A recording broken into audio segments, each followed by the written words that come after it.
നമസ്തേ, പുത്തൻപുള്ളിയിലേക്ക് എല്ലാ പ്രിയ പ്രേക്ഷകർക്കും സ്വാഗതം. ഓണം ഇങ്ങനെ അടുത്ത് എത്തി നിൽക്കുകയാണ്. 2-3 ദിവസം കൂടെ ഉള്ളൂ. നമസ്തേ, എല്ലാ പ്രിയപ്പെട്ട പ്രേക്ഷകർക്കും സ്വാഗതം. നമസ്തേ, എന്നോടൊപ്പം അനു സുരജ്, ഞാൻ പ്രദീപ് പിള്ള. ഓണം അടുത്ത് വരുന്നു. ഓണവിശേഷങ്ങളുണ്ട്, ഓണ വാർത്തകളുണ്ട്. ആ വിശേഷങ്ങളൊക്കെ പങ്കുവെക്കും. പക്ഷെ അതിന് മുമ്പ് ചൂടേറിയ രാഷ്ട്രീയ വാർത്തകൾ കൂടിയുണ്ട്, ഇഷ്ടം പോലെയുണ്ട്. ദേശീയവും രാജ്യാന്തരവും ഉണ്ട്. പിന്നെ നമ്മുടെ പ്രതിപക്ഷ നേതാവ്, ദേശീയ പ്രതിപക്ഷ നേതാവ്, അതെ, വിദേശത്ത് പോയി കാട്ടിക്കൂട്ടുന്ന വിക്രിയകളുടെ ധാരാളം റിപ്പോർട്ടുകൾ വന്നുകൊണ്ടേയിരിക്കുന്നു. അത് യാതൊരു ബെല്ലും ബ്രേക്കും ഇല്ലാതെ കണക്കൊക്കെ തെറ്റിച്ചുകൊണ്ടുള്ളൊരു ഓട്ടപ്പാച്ചിലാണ് അദ്ദേഹം. എങ്ങോട്ടാണ് പോകുന്നത്, ആരാണ് സ്പോൺസർ എന്നൊക്കെ നമുക്ക് പരിശോധിക്കാൻ വരുന്ന സമയങ്ങളിൽ. ഒപ്പം ADGP RSS നേതാവിനെ കണ്ട് എന്തോ വലിയ പാതകമായി ചൂണ്ടിക്കാട്ടിയതിനെതിരെ പ്രതിരോധമായി CPM നേതാക്കൾ തന്നെ ഇന്ന് രംഗത്ത് വന്നിരിക്കുന്നു. RSS എന്ന് പറഞ്ഞാൽ രാജ്യത്തെ പ്രധാനപ്പെട്ട സംഘടനകളിലൊന്നാണെന്ന് ഇന്ന് തുറന്നു പറയാൻ CPM നേതാക്കൾ തയ്യാറായിരിക്കുന്നു എന്നുള്ളൊരു ശുഭവാർത്ത കൂടി ഈ സുപ്രഭാതത്തിൽ വരുന്നുണ്ട്. പിന്നെ ഒട്ടേറെ വാർത്തകൾ, സിനിമാ വാർത്തകൾ ഒരു പിടിയുണ്ട്, മലയാളത്തിൽ നിന്നും തമിഴിൽ നിന്നുമായി. എന്തായാലും ആദ്യം പ്രധാന തലക്കെട്ടുകൾ നോക്കാം. ADGP MR അജിത് കുമാറിനെതിരെ നടപടിയെടുക്കാതെ സർക്കാർ. ക്രമസമാധാന ചുമതലയിൽ നിന്ന് മാറ്റണമെന്ന ആവശ്യം ശക്തം. PV അൻവർ ഇന്നും മുഖ്യമന്ത്രിയെ കാണും. CPM സംസ്ഥാന സെക്രട്ടറിയുമായും കൂടിക്കാഴ്ച.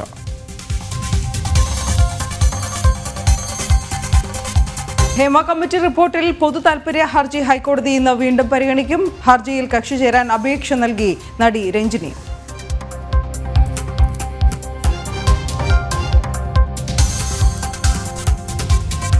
നേതൃത്വത്തിനെതിരെ രൂക്ഷ വിമർശനവുമായി CPM ബ്രാഞ്ച് സമ്മേളനങ്ങൾ. മന്ത്രിമാരുടെ പ്രവർത്തനങ്ങളിലും അതൃപ്തി. സമ്മേളനങ്ങൾക്ക് പിന്നാലെ ആലപ്പുഴയിൽ പ്രവർത്തകരുടെ കൂട്ടരാജി.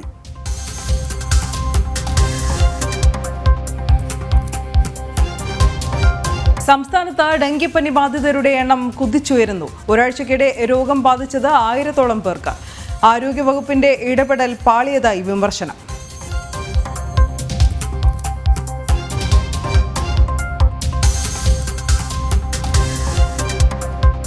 ക്ഷേമ പെൻഷനും ആനുകൂല്യങ്ങളും ലഭിക്കാതെ മത്സ്യത്തൊഴിലാളികൾ.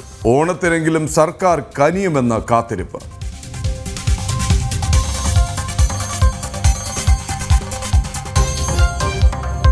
ഒട്ടേറെ കമൻസ് തുടക്കത്തിൽ തന്നെ വന്നിട്ടുണ്ട്. എല്ലാ പ്രിയപ്പെട്ട നമ്മുടെ സ്ഥിരം പ്രേക്ഷകരും ഇവിടെയുണ്ട്. 1-2 കമൻറ്റ്. ഞാൻ യാത്രയായിരുന്നു, എവിടെയെങ്കിലുമൊക്കെ കണ്ടിട്ടുണ്ടാവുമെന്ന് കരുതുന്നു. 2, ഭജനാമൃതം പുതിയ രൂപത്തിൽ, പുതിയ ഭാവത്തിൽ പുതിയ ഭജനാമൃതം വരുന്നുണ്ട്. അതുകൊണ്ട് ദയവായി ക്ഷമയോടെ കാത്തിരിക്കുക. പിന്നെ മറ്റു വിഷയങ്ങളിലേക്ക് കിടക്കാം അല്ലേ? കാരണം നമ്മൾ പറഞ്ഞു തുടങ്ങിയിരുന്നു, ഈ പ്രതിപക്ഷ നേതാവ്, ദേശീയ പ്രതിപക്ഷ നേതാവ് രാഹുൽ നടത്തിയ വിദേശയാത്ര വലിയ വിവാദങ്ങളിലേക്ക് കൂടി. പതിവ് പോലെ മുൻപ് എപ്പോഴൊക്കെ വിദേശയാത്ര നടത്തിയിട്ടുണ്ടോ അപ്പോഴും എല്ലാം ഈ വിവാദങ്ങളിൽ ഇടം പിടിച്ചിട്ടുണ്ട് രാഹുൽ. അതൊന്ന്. 2, ഈ നടത്തുന്ന പരാമർശങ്ങൾ ആർക്കു വേണ്ടിയാണെന്നുള്ള ചോദ്യം ഒരു ഭാഗത്ത് വരുന്നു. മറുഭാഗത്ത് ഇദ്ദേഹത്തിന് ഫീഡ് ചെയ്യുന്നത് ആരാണ്? ഇദ്ദേഹത്തെ ട്യൂട്ടർമാർ. ഈ സോഷ്യൽ മീഡിയ മുഴുവൻ, പ്രത്യേകിച്ച് X എന്ന ഇടത്തിൽ ഇദ്ദേഹത്തിൻ്റെ ട്യൂട്ടർമാർ എന്തൊക്കെയോ പഠിപ്പിച്ചു കൊടുക്കും. അത് അങ്ങനെ തന്നെ പോയി പറയുന്നു. മിനിമം ഒന്ന് ഗൂഗിളിൽ പോയി ന്യൂസ് സെർച്ച് ചെയ്താൽ പോലും കിട്ടാവുന്ന വിവരങ്ങൾ പോലും മറച്ചു വെച്ചു, അല്ലെങ്കിൽ അതറിയാതെയുള്ള മണ്ടത്തരങ്ങളാണ് വിളിച്ചു പറയുന്നത്. ഇത് കേവലം മണ്ടത്തരമായി കാട്ടാനോ ട്രോളായി കണക്കാക്കാനോ പറ്റത്തില്ല. ഏറ്റവും ഒടുവിലുള്ള ഉദാഹരണമാണ് ഇന്നലെ വലിയ രീതിയിൽ ജനം TV, വേറെ ആരും ചർച്ച ചെയ്യില്ലല്ലോ, ജനം TV ചർച്ച ചെയ്തു. അതായത് വളരെ ചുരുക്കി പറയാം, വാർത്തയാണ്, അതുകൊണ്ട് തന്നെയാണ്. ചൈനയുടെ വളർച്ചാ നിരക്ക്, അതായത് 2024 രണ്ടാം പാദത്തിലെ വളർച്ചാ നിരക്ക് 5.1% ആകും എന്നായിരുന്നു വിലയിരുത്തൽ. എന്നാൽ അത് 4.7% എത്തുന്നുള്ളതാണ് ഒടുവിലെ കണക്കുകൾ. ഇനി അത് കുറഞ്ഞ് 4.5-ൽ ഒതുങ്ങിയാലും അത്ഭുതപ്പെടേണ്ടതില്ല എന്നൊരു ഭാഗത്ത്. $2430 കോടി വിദേശ നിക്ഷേപമാണ് ചൈനയുടെ സമ്പദ്ഘടനയിൽ. ചൈനയുടെ മുന്നോട്ടുള്ള പോക്കിൽ ഉറപ്പില്ലാതെ വിദേശ കമ്പനികൾ വലിച്ചുകൊണ്ട് ഓടിയത്. ചൈന എന്ന് നേരിടുന്നത് നമ്മൾ ഇന്നലെ ചൂണ്ടിക്കാട്ടിയ പോലെ ലോസ്റ്റ് ഡെക്കേഡ് എന്ന് പറയും. ജപ്പാനിലുണ്ടായത് ലോസ്റ്റ് ഡെക്കേഡ്. 1991 മുതൽ 2001 വരെയുള്ള കാലത്ത് ജപ്പാൻ നേരിട്ട അതിഭീകരമായ സാമ്പത്തിക വ്യാവസായിക പ്രതിസന്ധി. അതിന് സമാനമായ പ്രതിസന്ധിയാണ് ചൈന നേരിടുന്നത്.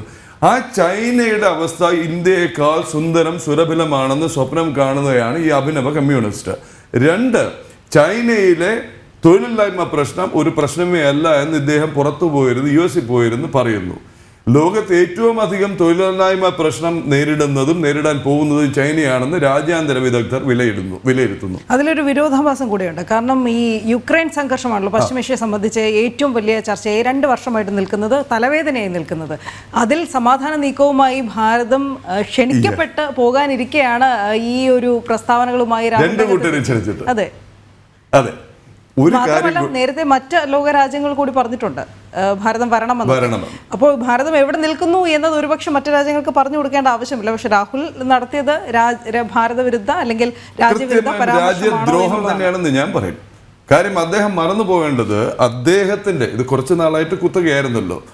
മുത്തശ്ശി, പിതാവ്, മുതുമുത്തച്ഛൻ ഇങ്ങനെ കൈകാളിയിരുന്ന പ്രധാനമന്ത്രി പദത്തിലിരുന്ന മറ്റുള്ളവർ എങ്ങനെയാണ് പ്രതിപക്ഷ നേതാക്കളോട് ഇടപെട്ടിരുന്നതെന്നും പ്രതിപക്ഷ നേതാക്കൾ തിരിച്ചെങ്ങനെ പെരുമാറിയിരുന്നു എന്നുള്ളത് ഓർക്കേണ്ട. ഇനി ഒന്നും അറിയില്ല എന്നുണ്ടെങ്കിൽ സാക്ഷാൽ അടൽജി ഭാരതം ഒരു നിർണായകമായ പ്രതിസന്ധി നേരിട്ട ഒരു കാലഘട്ടത്തിൽ ഭാരതത്തിനെതിരെ UN രക്ഷാസമിതിയിലെ UN അസംബ്ലിയിലെ മനുഷ്യാവകാശ സ്പെഷ്യൽ സെഷനിൽ പാകിസ്ഥാൻ ഭാരത വിരുദ്ധ പ്രമേയം പാസാക്കാൻ ഒരുങ്ങിയപ്പോൾ അന്നത്തെ പ്രധാനമന്ത്രി കോൺഗ്രസിന്റെ PV നരസിംഹറാവു അതിനെ നേരിടാൻ ഒരു പ്രതിനിധി സംഘത്തെ അയച്ചപ്പോൾ അതിനെ നയിച്ചത് അടൽ ബിഹാരി വാജ്പേയി എന്ന മനുഷ്യനാണ്. ആ മനുഷ്യനാണ്. ഈ ചരിത്രം, ഈ പാരമ്പര്യമുള്ള രാജ്യമാണ് ഭാരതം എന്ന് ആരെങ്കിലും ഇദ്ദേഹത്തിന് പറഞ്ഞ് അദ്ദേഹത്തിന് എല്ലാവരും വിളിക്കുന്ന വിളിപ്പേര് അറിയാതെ വിളിച്ചു പോകും. ഞാൻ വിളിക്കുന്ന ഈ രാഹുൽ. ഈ പരാമർശത്തിൽ പ്രതിഷേധം കടുക്കുകയാണെന്നുള്ളത് തർക്കമൊന്നുമില്ല. രാഹുൽ രാജ്യത്തോടും ജനങ്ങളോടും മാപ്പ് പറയണം എന്നാണ് പൊതുവിൽ ഉയരുന്ന ആവശ്യം. അത് ഭരണകക്ഷിയുടെ ഭാഗത്തുനിന്ന് മാത്രമല്ല. കാരണം ഒരു നമ്മുടെ രാജ്യത്തെയാണ് അപമാനിച്ചിരിക്കുന്നത് എന്ന് നിസ്സംശയം പറയേണ്ടി വരും. എപ്പോഴാണ് പറഞ്ഞിട്ടുള്ളത്, എവിടെയാണ് പറഞ്ഞിട്ടുള്ളത്? അത് അമേരിക്കയിലെ ടെക്സാസ് സർവകലാശാലയിൽ ഈ ഒരു പരിപാടി ഉണ്ടായിരുന്നു. അപ്പോഴാണ് രാഹുൽ ഇങ്ങനെ ഭാരതത്തെ ഇകഴ്ത്തിക്കൊണ്ട് ചൈനയെ പുകഴ്ത്തിക്കൊണ്ട് ഒക്കെ പറഞ്ഞത്. ഇത് മറ്റൊരു കാര്യമുണ്ട്, രാഹുലിൻ്റെ ചൈനയോടുള്ള സ്നേഹം ഇത് ആദ്യമായിട്ടല്ല എന്നൊക്കെ ചൂണ്ടിക്കാട്ടുന്നുണ്ട് BJP. അതുകൊണ്ട് തന്നെ രാഹുലിനെതിരെ പ്രത്യക്ഷത്തിൽ പ്രതിഷേധമൊക്കെ നടത്താനിരിക്കുകയുമാണ്. എന്തായാലും ഏറ്റവും പുതിയ വിവരങ്ങളുമായി നന്ദഗോപൻ ഡൽഹിയിൽ നിന്ന് ചേരുന്നുണ്ട്. നന്ദഗോപൻ, നമസ്തേ, സ്വാഗതം ഒരിക്കൽ കൂടി പുത്തൻ പുലരിയിലേക്ക്. നല്ല വാർത്തയല്ല, പക്ഷെ വളരെ ശക്തമായി ജനങ്ങളിലേക്ക് എത്തിക്കേണ്ട വാർത്തയാണ്. കാര്യം ഞാൻ മറ്റൊരു മലയാള മാധ്യമങ്ങളിലും അല്ലെങ്കിൽ പ്രത്യേകിച്ച് ടെലിവിഷനിൽ കണ്ടതേയില്ല. ഇന്നലെ മുതൽ ഡൽഹിയിൽ നിന്ന് സജീവമായ റിപ്പോർട്ടിങ്ങും ഇവിടെ നമ്മൾ വിശദമായ ചർച്ചയും നടത്തിയിരുന്നു. രാജ്യവിരുദ്ധനോ രാഹുൽ എന്നുള്ളത് എന്താണ്, പുതിയതെന്തെങ്കിലും ഉണ്ടോ? അദ്ദേഹത്തിൻ്റെ വക സമർപ്പണങ്ങൾ, അമിട്ടുകൾ, പൊട്ടാസുകൾ എങ്ങനെയുണ്ട് ദേശീയ തലത്തിൽ ഇദ്ദേഹത്തിൻ്റെ ഈ പ്രസ്താവനയോട്, ഈ നീക്കത്തോടുള്ള പ്രതികരണം? വളരെ കൃത്യമായി രാജ്യവിരുദ്ധം എന്ന് തന്നെ വിശേഷിപ്പിക്കേണ്ട ഇദ്ദേഹത്തിൻ്റെ ഈ ഒരു ക്യാമ്പയിൻ. നന്ദഗോപൻ.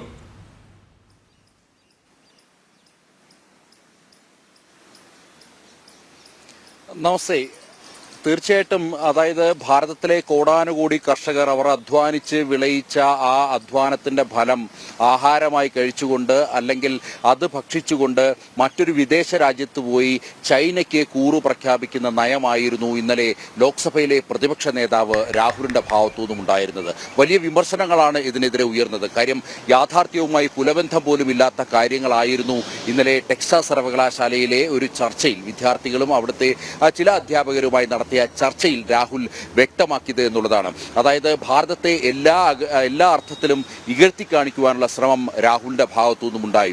അതായത് ഈ യാഥാർത്ഥ്യവുമായി യാതൊരു പൊരുത്തവുമില്ലാത്ത കണക്കുകൾ പോലും മറന്നുകൊണ്ട് അല്ലെങ്കിൽ അത്തരം കണക്കുകൾ ഒക്കെ തന്നെ വിസ്മരിച്ചുകൊണ്ടായിരുന്നു രാഹുലിന്റെ പരാമർശം എന്നുള്ളതാണ് ശ്രദ്ധേയം. അതായത് ഈ കണക്കുകളൊക്കെ തന്നെ രാഹുലിന് വ്യക്തമായി അറിയാമെന്നിരിക്കെ മറ്റൊരു രാജ്യത്ത് ഒരു അവസരം ലഭിച്ചപ്പോൾ അവിടെ ഭാരതത്തെ ഇകഴ്ത്തുവാനും ചൈനയെ പുകഴ്ത്തുവാനുമാണ് രാഹുൽ ശ്രമിച്ചത്. വലിയ പ്രതിഷേധം ഇതിനോടകം തന്നെ ഉയരുന്നുണ്ട്. പ്രത്യേകിച്ച് എല്ലാ അർത്ഥത്തിലും തകർന്നുകൊണ്ടിരിക്കുന്ന ചൈന എന്നുള്ള രാജ്യം അല്ലെങ്കിൽ GDP-യിൽ പോലും വലിയ തകർച്ച നേരിട്ടുകൊണ്ടിരിക്കുന്ന സാഹചര്യം, സാമ്പത്തികമായും സാമൂഹ്യമായും എല്ലാ തരത്തിലും തകർന്ന് മറ്റൊരു ദിശയിലേക്ക് ഇപ്പോൾ സഞ്ചരിച്ചു കൊണ്ടിരിക്കുകയാണ് ചൈന. അതെല്ലാം വിസ്മരിച്ചുകൊണ്ട് വലിയ വളർച്ചയിലേക്ക് കടന്നുകൊണ്ടിരിക്കുന്ന ഭാരതത്തെ അവിടെ ഇകഴ്ത്തി കാണിക്കാനായിരുന്നു രാഹുൽ ശ്രമിച്ചത്. പ്രത്യേകിച്ച് ഈ GDP അടക്കം ഉദ്ധരിച്ചുകൊണ്ട് അല്ലെങ്കിൽ GDP കണക്കുകൾ ചൈന ഭാരതത്തെക്കാൾ സാമ്പത്തികമായി വലിയ രീതിയിൽ തന്നെ മുന്നേറിക്കൊണ്ടിരിക്കുന്നു എന്നുള്ള പരാമർശം GDP കണക്കുകൾ വിസ്മരിച്ചുകൊണ്ടാണ് എന്നുള്ളതാണ് സോഷ്യൽ മീഡിയ അടക്കം ചൂണ്ടിക്കാണിക്കുന്നത്, BJP നേതാക്കൾ അടക്കം ചൂണ്ടിക്കാണിക്കുന്നത്. ഇതിനെല്ലാം ഉപരി ഭാരതീയ ദേവസങ്കല്പത്തെ തന്നെ മറ്റൊരു രീതിയിൽ പൊളിച്ചെഴുതുവാൻ വേണ്ടി അല്ലെങ്കിൽ മറ്റൊരു വ്യാഖ്യാനം നടത്തുവാൻ വേണ്ടി രാഹുൽ ശ്രമിച്ചു എന്നുള്ളതാണ്. മാത്രമല്ല ജോഡോ യാത്രയെ ശിവനുമായി ബന്ധിപ്പിക്കുന്ന സാഹചര്യമുണ്ടായി. ശിവൻ എല്ലാ തരത്തിലുള്ള നാശകാരിയാണെന്നുള്ള പ്രതീതി വരുത്തി തീർക്കുവാൻ വേണ്ടി രാഹുലിന് സാധിച്ചു. മാത്രമല്ല RSSനെ വിമർശിക്കുന്നതിനോടൊപ്പം തന്നെ RSS ഏകപക്ഷീയമായ നിലപാട് സ്വീകരിക്കുന്നു, സ്ത്രീകൾക്ക് വേണ്ടി യാതൊന്നും ചെയ്യുന്നില്ല എന്നുള്ള കാര്യവും അദ്ദേഹം ചൂണ്ടിക്കാണിക്കുന്നു. എന്നാൽ യാഥാർത്ഥ്യം ഇതല്ല എന്നുള്ള കാര്യം രാഹുലിന് പോലും അല്ലെങ്കിൽ രാഹുൽ നേതൃത്വം നൽകുന്ന പാർട്ടിയിലെ അണികൾക്ക് പോലും വ്യക്തമാകുന്ന സാഹചര്യമുണ്ട്. RSS എന്ന മാതൃപ്രസ്ഥാനത്തിന്റെ ചുവട് പിടിച്ചെത്തിയ BJP അല്ലെങ്കിൽ BJP ഇപ്പോൾ രാജ്യം ഭരിച്ചുകൊണ്ടിരിക്കുന്നു. അങ്ങനെ രാജ്യം ഭരിച്ചുകൊണ്ടിരിക്കുമ്പോൾ രാഷ്ട്രപതി തന്നെ ഒരു വനിത, ഒരു ഗോത്രവർഗ വിഭാഗത്തിൽപ്പെടുന്ന ഒരു വനിതയെ അവിടെ രാഷ്ട്രപതിയാക്കുന്നു. വളരെ നിർണായകമായ ചുവടുവെപ്പാണ് അവിടെ നടത്തിയിരിക്കുന്നത്. മാത്രമല്ല നരേന്ദ്രമോദി സർക്കാർ അധികാരത്തിൽ വന്നതിൽ പിന്നെ രാജ്യത്തെ സ്ത്രീകൾക്കായി കൊണ്ടുവന്ന ഓരോ പദ്ധതികളും എടുത്തു നോക്കിയാൽ തന്നെ രാഹുലിന്റെ വിമർശനങ്ങൾ അല്ലെങ്കിൽ രാഹുലിന്റെ കാഴ്ചപ്പാടുകൾ വളരെ തെറ്റായിരുന്നു എന്ന് ബോധ്യപ്പെടും. പ്രത്യേകിച്ച് ഈ മുത്തലാഖ് നിരോധനം പോലുള്ള കാര്യങ്ങൾ, അതേപോലെ തന്നെ രാജ്യത്ത് ആദ്യമായി ഈ വിദ്യാർത്ഥികൾക്ക് പ്രത്യേകിച്ച് പെൺകുട്ടികൾക്ക് ഒരു സൈനിക സ്കൂൾ സ്ഥാപിക്കുന്നു. അതേപോലെ തന്നെ ബേട്ടി ബച്ചാവോ തുടങ്ങിയ പദ്ധതികൾ, ഉജ്ജ്വൽ യോജന അടക്കം ഭാരതത്തിലെ സ്ത്രീകൾക്ക് വേണ്ടി നരേന്ദ്രമോദി സർക്കാർ കാഴ്ചവെച്ച നിരവധി പദ്ധതികൾ, അനവധി ഗുണകരമായ നടപടികൾ, ഇതെല്ലാം തന്നെ വിസ്മരിച്ചുകൊണ്ട് ചൈനയെ പ്രീതിപ്പെടുത്തുവാൻ വേണ്ടിയുള്ള നിലപാട് രാഹുൽ സ്വീകരിച്ചു എന്നുള്ളതാണ്. വലിയ വിമർശനങ്ങൾ ഇതിനോടകം തന്നെ ഉയരുന്നുണ്ട്. രാഹുൽ ചൈനയ്ക്ക് വേണ്ടി കളിക്കുവാൻ കളത്തിലിറങ്ങിയിരിക്കുന്നു എന്നാണ് BJP വിമർശിച്ചിരിക്കുന്നത്. മാത്രമല്ല രാഹുലിന്റെ ഈ ഒരു സംഭാഷണം അത് കേവലം യാദൃശികമായി ഉണ്ടായതല്ല, അല്ലെങ്കിൽ അങ്ങനെ കണക്ക് കൂട്ടാൻ കഴിയില്ല എന്നുള്ളതാണ് BJP വിലയിരുത്തുന്നത്. വലിയ പ്രക്ഷോഭം, കാര്യം ഇത് ആദ്യമായല്ല ഇത്തരം ഒരു സംഭവം രാഹുലിന്റെ ഭാഗത്തു നിന്നും ഉണ്ടാകുന്നത്. നേരത്തെ സമാനമായ രീതിയിൽ അമേരിക്കയിലെ മറ്റൊരു സർവകലാശാലയിൽ ഏതാണ്ട് 2023 മാർച്ചിൽ ഏതാണ്ട് ഇതേപോലൊരു പരിപാടി സംഘടിപ്പിച്ചപ്പോഴും അവിടെയും ചൈനയെ പുകഴ്ത്തുന്ന നിലപാട്, ഭാരതത്തെ ഇകഴ്ത്തുന്ന നിലപാടായിരുന്നു രാഹുൽ സ്വീകരിച്ചത്. അന്ന് കാര്യമായ പ്രതികരണങ്ങളൊന്നും തന്നെ ഉണ്ടായിരുന്നില്ല. എന്നാൽ ഇപ്പോൾ സ്ഥിതി അങ്ങനെയല്ല. രാഹുലിന്റെ ഭാഗത്തു നിന്നും നിരന്തരം ഇത്തരം വീഴ്ചകൾ ഉണ്ടാകുന്നു, അല്ലെങ്കിൽ മനഃപൂർവ്വം രാജ്യത്തെ ഇകഴ്ത്തി കാണിക്കുവാൻ, അതൊരു മറ്റൊരു രാഷ്ട്രത്തിലെത്തി മനഃപൂർവ്വം ഇകഴ്ത്തി കാണിക്കുവാനുള്ള ശ്രമങ്ങൾ ഉണ്ടാകുന്നു എന്നുള്ളതാണ് യാഥാർത്ഥ്യം. പ്രത്യേകിച്ച് വലിയ വിദേശ നിക്ഷേപമടക്കം ഭാരതത്തിലേക്ക് വരാനിരിക്കുമ്പോൾ അവിടെ ഭാരതം സുരക്ഷിതമല്ലെന്നും മറിച്ച് നമ്മൾ പലപ്പോഴും ശത്രുരാജ്യമായി കാണുമ്പോൾ, അല്ലെങ്കിൽ പലപ്പോഴും നമ്മളോട് ശത്രുതയെ പുലർത്തുന്ന ചൈന അവിടെ വൻ അവസരം ഒരുക്കിയിട്ടുണ്ട്, അല്ലെങ്കിൽ അവിടെയാണ് വൻ അവസരമെന്ന് വിദേശ നിക്ഷേപ കമ്പനികളോട് പരോക്ഷമായി സൂചിപ്പിക്കുന്ന രാഹുലിന്റെ നടപടി എല്ലാ അർത്ഥത്തിലും ഭാരതത്തിന് തിരിച്ചടിയാണ്, അല്ലെങ്കിൽ ഭാരതത്തിന് തിരിച്ചടി നൽകുന്നതാണ് എന്നുള്ള കാര്യത്തിൽ തർക്കമില്ല. അതുകൊണ്ട് തന്നെയാണ് വലിയ വിമർശനങ്ങൾ, രാഷ്ട്രീയ പാർട്ടികൾക്ക് അതീതമായി വലിയ വിമർശനങ്ങൾ ഇതിനോടകം തന്നെ പൊതുസമൂഹത്തിൽ നിന്നും ഉയർന്നു കഴിഞ്ഞു. പ്രത്യേകിച്ച് ഈ സാമൂഹ്യ മാധ്യമങ്ങൾ നിരീക്ഷിക്കുമ്പോൾ അറിയാം, രാഹുലിനെതിരെ വളരെ സാധാരണക്കാർ പോലും പ്രതികരിച്ചുകൊണ്ട് രംഗത്തെത്തുന്നു. ഒരു തരത്തിൽ, അതായത് താഴെ തലങ്ങളിൽ, പാർട്ടി തലങ്ങളിൽ പോലും വലിയ വിമർശനങ്ങൾ ഇതിനിടെ ഉയരുന്നുണ്ട് എന്നുള്ളതും യാഥാർത്ഥ്യമാണ്. അതേസമയം തന്നെ ഇന്നലെ പാർട്ടി അധ്യക്ഷൻ മല്ലികാർജുന ഖാർഗെ രാഹുൽ ഗാന്ധിയെ ന്യായീകരിച്ചെത്തി എന്നുള്ളതും വളരെ വിരോധാഭാസമാണ്. നന്ദൻ, അദ്ദേഹത്തിന്റെ പര്യടനം തീർന്നിട്ടില്ല. നമുക്ക് കണ്ണും കാതുമൊക്കെ തുറന്നിരിക്കാം, ഇനി എന്തൊക്കെ വിളമ്പുന്നു. എന്തായാലും ഒരു കാര്യം, ഇത് മണ്ടത്തരം എന്നൊക്കെ പറഞ്ഞ് എഴുതി തള്ളാൻ ആവില്ല, വളരെ കൃത്യമാണ്. നന്ദഗോപൻ നേരത്തെ ചൂണ്ടിക്കാട്ടിയതുപോലെ തന്നെ ഈ ജോർജ് സോറോസ് എന്നൊരാൾ ഇറങ്ങിയിട്ടുണ്ട്. ഇഷ്ടംപോലെ പൈസ, ഇന്നലെ നോക്കിയപ്പോൾ ഏതായിരുന്നു 794 എത്രയോ കോടി ഡോളറിൻ്റെ നെറ്റ് വർത്ത് ഉള്ളൊരു മനുഷ്യനാണ്. ഈ പൈസ 94 വയസ്സുമായി. അപ്പോൾ ഈ കാശ് എങ്ങനെ ചെലവഴിക്കണമെന്നറിയാതെ നടക്കുന്നത്, വളരെ കൃത്യമായി ചെലവഴിക്കുന്ന ഒരു സൈക്കോ സ്റ്റേറ്റിലേക്ക് അദ്ദേഹം എത്തിയിട്ടുണ്ട്. അതിൻ്റെ ഫണ്ട് ഇവിടെ ഭാരതത്തിലും എത്തിയിട്ടുണ്ട്. അത് എവിടേക്ക് എത്തിയിട്ടുണ്ട്, ഏതൊക്കെ മാധ്യമ സ്ഥാപനങ്ങളിൽ എത്തിയിട്ടുണ്ട്, ഏതൊക്കെ മുൻനിര പ്രഗത്ഭ മാധ്യമ പ്രവർത്തകർക്ക് ഈ മാധ്യമങ്ങൾ നൽകുന്ന വിശേഷണം ശ്രദ്ധേയമാണ്. കാരണം ചൈനീസ് അനുകൂല വിവാദ വ്യാപാരി അല്ലെങ്കിൽ വ്യവസായി, ചൈനീസ് അനുകൂല വിവാദ വ്യവസായി, വിവാദ വ്യവസായി എന്നൊക്കെ പലരെയും കേരളത്തിലും പറഞ്ഞ് കേട്ടിട്ടുണ്ട്. എന്തായാലും ഈ ഫണ്ട് എവിടേക്ക് എത്തിയിട്ടുണ്ടെന്നുള്ള അന്വേഷണം കൃത്യമായി നടക്കുന്നുണ്ട്. അതും താമസിയാതെ പുറത്തു വരും. അപ്പോൾ പലരുടെയും യഥാർത്ഥ മുഖം അന്ന് നമുക്ക് കാണാം. എന്തായാലും ധാരാളം വാർത്തകൾ ഉള്ളതുകൊണ്ട് അതിലേക്ക് നിൽക്കുന്നില്ല. പക്ഷെ തുടർന്നുള്ള മണിക്കൂറുകളിൽ ലൈവ് റിപ്പോർട്ട് 9 മണിക്ക് തുടങ്ങുന്ന ലൈവ് റിപ്പോർട്ടിലും 10-നും 11-നും ഒക്കെയുള്ള ഹാപ്പനിങ് ഹൗസിലും ഒക്കെ ഇത് സംബന്ധിച്ച വിശദമായ റിപ്പോർട്ടുകളും ചർച്ചകളും ഇത് ഉണ്ടാകും. പറയുമ്പോൾ നന്ദൻ പോകും, പക്ഷെ നന്ദൻ പോകരുത്. മറ്റൊരു വാർത്ത കൂടിയുണ്ട് നമുക്ക് കേരളവുമായി ബന്ധപ്പെടുത്തി പറയാൻ കഴിയുന്നത്. കാരണം ADGP MR അജിത് കുമാറിനെതിരെ ഇത്രയും ഗുരുതരമായ ആരോപണങ്ങൾ ഉയരുമ്പോഴും ഇതിൽ എന്തുകൊണ്ട് സർക്കാർ നടപടി എടുക്കുന്നില്ല? ആരെ പേടിച്ച്? ADGP ആണോ ഭയം എന്നുള്ള ചോദ്യമൊക്കെ. ഈ ഗുരുതരമായ ആരോപണം എന്ന് പറയുമ്പോൾ സ്വാഭാവികമായിട്ടും മറ്റു മാധ്യമങ്ങൾ പറയുന്ന ഒരു ആരോപണമുണ്ട്. എന്താണ് വലിയൊരു പാപം? അദ്ദേഹം RSSന്റെ സർക്കാർ വാഹനെ കണ്ടുവെന്ന്. അതാണ് വിവാദം. ഗുരുതരമായ ആരോപണം അതല്ല. PV അൻവർ എന്ന മുഖ്യമന്ത്രിയുടെ വിശ്വസ്തൻ ഇദ്ദേഹത്തിനെതിരെ ഉന്നയിച്ച ആരോപണങ്ങൾ വ്യക്തിപരമായി അദ്ദേഹം ചില കേസുകളിൽ എങ്ങനെയൊക്കെ ഇടപെട്ടെന്നും അദ്ദേഹം എങ്ങനെയൊക്കെ അഴിമതി നടത്തിയെന്നും ഒക്കെ പറയാൻ ശ്രമിക്കുകയും ഇതിനൊന്നും തെളിവൊന്നുമില്ല. അദ്ദേഹം കവടിയാറിലൊരു സ്ഥലം വാങ്ങി വീട് വയ്ക്കുന്നു എന്നും അതിലേക്ക് കോടികൾ, ഈ കവടിയാറിൽ വീട് വയ്ക്കുക എന്നുള്ളതൊക്കെ പറയുന്നത് ഒരു IPS ഉദ്യോഗസ്ഥനും പിന്നെ ഭാര്യയുമൊക്കെ വിചാരിച്ചു കഴിഞ്ഞാൽ നടക്കുന്ന കാര്യങ്ങളേ ഉള്ളൂ. അപ്പോൾ പറയുമ്പോൾ ഈ നമ്മുടെ ഹേമ കമ്മിറ്റി എന്ന് പറഞ്ഞ പോലെയാണ്, ആരോ വന്ന് ഒരു ആരോപണം പറയുന്നു, അദ്ദേഹത്തിൻ്റെ ചിത്രം വെച്ചിട്ട് നമ്മൾ എല്ലാവരും അങ്ങ് വാർത്ത കൊടുത്തു. അതുപോലെ തന്നെയാണ് കവടിയാറിൽ അദ്ദേഹം സ്ഥലം വാങ്ങിയിട്ടുണ്ടാവാം, വീട് വയ്ക്കുന്നുണ്ടാവാം, പക്ഷെ അതിന് കിട്ടിയ പൈസ ആര് കൊടുത്തു എന്ന് സ്ഥാപിക്കാനാണ് PV അൻവർ ശ്രമിക്കുന്നത്. പറയുന്ന PV അൻവർ ആരാണ്? ഇത്രയും വർഷമായി ഹൈക്കോടതിയുടെ ഉത്തരവിനെ പോലും അവഗണിച്ചുകൊണ്ട് ആ അനധികൃത റിസോർട്ടും ഇനിയും ഉരുൾപൊട്ടലും പ്രകൃതി ദുരന്തവും ഉണ്ടാക്കാവുന്ന രീതിയിൽ മലയുടെ മുകളിൽ ഉണ്ടാക്കി വെച്ചിരിക്കുന്ന ജലശേഖരവും അടക്കമുള്ള സംഗതികൾ സംരക്ഷിച്ചു നിർത്തിയിരിക്കുന്ന ഒരു വിവാദം എന്നൊന്നും പറഞ്ഞാൽ പോരാ അദ്ദേഹത്തെ.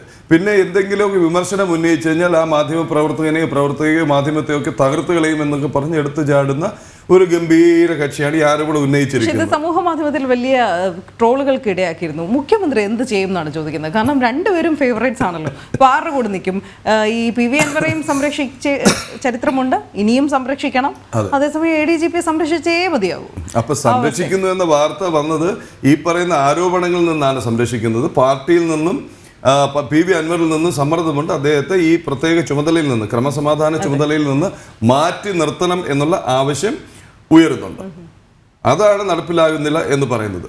ഇനി ഇത് എന്തുകൊണ്ടാണ് ഇതൊക്കെ വന്നതെന്നുള്ള റിപ്പോർട്ടുകളിലേക്ക് തുടർന്ന് കടക്കാം. CPM-നുള്ളിൽ അതൃപ്തി ADGP-ക്കെതിരെയാണോ, മുഖ്യമന്ത്രിക്കെതിരെയാണോ, മുഖ്യമന്ത്രിയുടെ മറ്റേതെങ്കിലും പ്രിയപ്പെട്ടവർക്കെതിരെയാണോ എന്നുള്ള വാർത്തകൾ തുടർന്ന് വരും. ഏതായാലും പക്ഷെ നമ്മളിത് പരിശോധിക്കുന്നത് നേരത്തെ പറഞ്ഞ ഒരു കാര്യത്തിലാണ്. കാരണം ADGP RSS നേതാവിനെ കണ്ടത് ചിലർ വിവാദമാക്കുന്നുണ്ട്. ഈ പശ്ചാത്തലത്തിൽ ഇത് പ്രതിരോധിക്കാൻ രംഗത്തെത്തിയത് മറ്റാരുമല്ല, CPM നേതാക്കൾ തന്നെയാണ്. അത് ഇന്നലെ വരെയുള്ള പ്രതികരണങ്ങളിലൂടെ നമ്മൾ മനസ്സിലാക്കിയതുമാണ്. കാരണം സ്പീക്കർ AN ഷംസീർ ഉണ്ട്, ധനമന്ത്രി KN ബാലഗോപാൽ, ഇവർ രണ്ടുപേരും ഇന്നലെ പരസ്യമായി പറഞ്ഞിരുന്നു. ഇനി മറ്റുള്ളവരും സമാനമായ നിലപാട് തന്നെയാണ് മറ്റ് CPM നേതാക്കൾ കൂടി നടത്തിയത്. എന്തായാലും ഈ സംഭവത്തിൽ തെറ്റില്ല എന്നുള്ള നിലപാട് പരസ്യമായി പ്രഖ്യാപിച്ച് ഓരോ CPM നേതാവായി രംഗത്തെത്തുന്നത് മാത്രമല്ല, RSS സംഘടന എന്നത് രാജ്യത്ത് പ്രധാന സംഘടനയാണ് എന്നതായിരുന്നു സ്പീക്കറുടെ വാക്കുകൾ. എന്തായാലും രണ്ടുപേരുടെ വാക്കുകൾ, സ്പീക്കറുടെയും ധനമന്ത്രിയുടെയും. തീർച്ചയായും. അല്ലെങ്കിൽ സാധാരണഗതി അവരുടെ തൊഴിലിന്റെ ഭാഗമായോ കൂടിക്കാഴ്ചക്ക് പോകുമ്പം അത് ഒഴിവാക്കണമെന്ന് അങ്ങനെ പറയാൻ പറ്റുന്നത്? ഞാൻ പറഞ്ഞു എന്തിന്റെ അല്ല, അതിനകത്ത് നിങ്ങളിപ്പോ നിങ്ങൾക്ക് ഡൽഹിയിൽ അധികം പേരെ സാധാരണ കേരളത്തിൽ നിന്നുള്ളവരെ കിട്ടത്തില്ലല്ലോ. ഇങ്ങനെ നമ്മൾ വരുമ്പോ നിങ്ങൾ ചോദിക്കാൻ വെച്ചേക്കുന്ന കാര്യമല്ല, ഇതൊക്കെ കേരളത്തിലും പലതവണ ചോദിച്ചു ഇവിടെ പറഞ്ഞാണല്ലോ.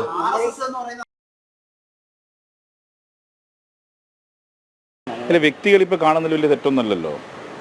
ഒരു ഉയർന്ന പോലീസ് ഓഫീസർ ഒരു RSS നേതാവിനെ കാണുന്നു. അദ്ദേഹം തന്നെ പറഞ്ഞു അദ്ദേഹത്തിന്റെ സുഹൃത്താണ് കൂട്ടിക്കൊണ്ടുപോയത്. അപ്പൊ അതിനകത്തൊന്നും വലിയ ഗൗരവമായി കാണേണ്ട കാര്യമൊന്നുമില്ല.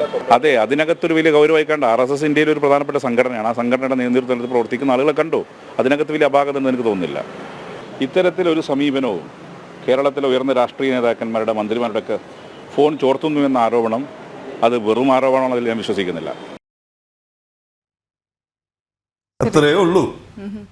രാജ്യത്തെ പ്രധാനപ്പെട്ട ഒരു സംഘടന, രാഷ്ട്രത്തിന് വേണ്ടി നിലകൊള്ളുന്നൊരു സംഘടന, ആ സംഘടനയുടെ പ്രധാനപ്പെട്ട ഒരു നേതാവ് വരുന്നു.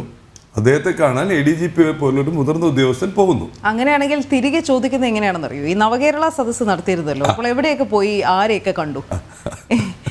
ഇത് ചോദിച്ചപ്പോഴുള്ള മൗനം അന്ന് CPM നേതാക്കളുടെ ഭാഗത്തുനിന്ന് ഒരു അർത്ഥത്തിൽ സർപ്രൈസിംഗ് ആയി തോന്നി. അതല്ലെങ്കിൽ ചില യാഥാർത്ഥ്യങ്ങൾ CPM തിരിച്ചറിഞ്ഞു തുടങ്ങിയിരിക്കുന്നു എന്ന് വേണം കരുതാൻ. എന്തായാലും നന്ദഗോപൻ ചേരുന്നുണ്ട്. ഡൽഹിയിൽ നിന്ന്, തിരുവനന്തപുരത്ത് നിന്ന് വിനീഷ് ഉണ്ട്, കോഴിക്കോട് നിന്ന് ഗോകുൽ ചേരുന്നു. നന്ദൻ, കാര്യങ്ങൾ വളരെ വ്യക്തമാണ് അല്ലേ? ഇവരുടെ പ്രതികരണങ്ങളിൽ നിന്ന്?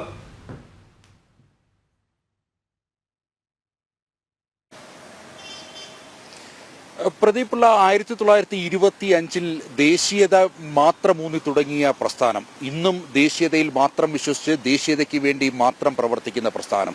രാഷ്ട്രീയ വൈരം മൂലം പല ഘട്ടങ്ങളിലും നിരോധിച്ചിട്ടുണ്ട് ഈ സംഘടനയെ. എന്നാൽ നിരോധിച്ചപ്പോഴൊക്കെ തന്നെ വീണ്ടും വളരെ ഉത്തേജനത്തോടെ ഉയർത്തെഴുന്നേൽക്കുന്ന കാഴ്ചയായിരുന്നു കാണാൻ കഴിയുന്നത്. അങ്ങനെ ഒരു പ്രസ്ഥാനത്തിന്റെ മുതിർന്ന ഒരു ഭാരവാഹിയെ അല്ലെങ്കിൽ ഒരു കാര്യകർത്താവിനെ ADGP കാണാൻ പോകുന്നു.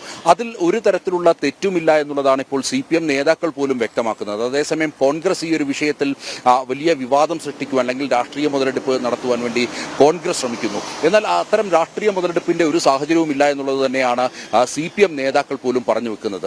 ഇന്നലെ ഇപ്പോൾ KN ബാലഗോപാൽ ഇവിടെ പ്രതികരിച്ചു. KN ബാലഗോപാൽ വ്യക്തമാക്കിയത് പല കാരണങ്ങൾ കൊണ്ടാകാം ഒരുപക്ഷെ ADGP ഇത്തരത്തിൽ RSSന്റെ മുതിർന്ന ഒരു കാര്യകർത്താവിനെ കാണാൻ പോയത്.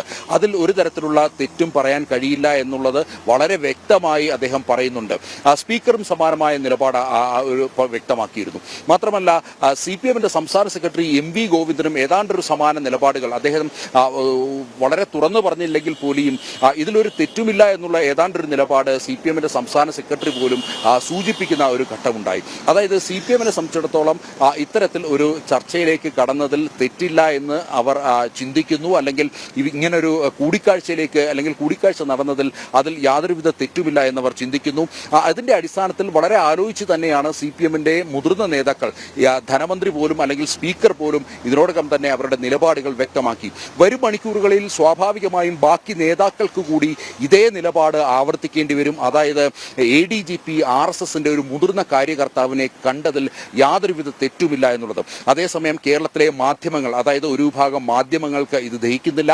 അവർ കൃത്യമായി നമുക്കറിയാം KN ബാലഗോപാലിന്റെ സംഭാഷണ ശകലം അല്പം മുമ്പ് നമ്മൾ കാട്ടിയപ്പോൾ തന്നെ മാധ്യമങ്ങൾ ഇതിനെ ഏതെങ്കിലും രീതിയിൽ വളച്ചൊടിക്കാൻ കഴിയുമോ അല്ലെങ്കിൽ ഇതിനെ ഏതെങ്കിലും രീതിയിൽ മറ്റൊരു വഴിയിലേക്ക് കൊണ്ടുപോകാൻ കഴിയുമോ എന്നുള്ള ചിന്തയാണ് ഒരു വിഭാഗം മാധ്യമങ്ങൾക്കുള്ളത്. അതിന്റെ ഭാഗമായി മാധ്യമപ്രവർത്തകർ നിരന്തരം CPM നേതാക്കളോട് ഇതേ ചോദ്യം തന്നെ ആവർത്തിച്ചുകൊണ്ടിരിക്കുന്നു. ഈ ADGP RSS കാര്യകർത്തർ കൂടിക്കാഴ്ചയിൽ ഏതെങ്കിലും തരത്തിലുള്ള തെറ്റുണ്ടോ എന്ന്. സ്വാഭാവികമായും നേരത്തെ സൂചിപ്പിച്ച പോലെ വരും മണിക്കൂറുകളിൽ മുതിർന്ന നേതാക്കൾക്കടക്കം ഒരുപക്ഷെ മുഖ്യമന്ത്രിക്കടക്കം ഇത് തുറന്ന് സമ്മതിക്കേണ്ടി വരും ഈ കൂടിക്കാഴ്ചയിൽ യാതൊരുവിധ തെറ്റുമില്ല എന്നുള്ളത്.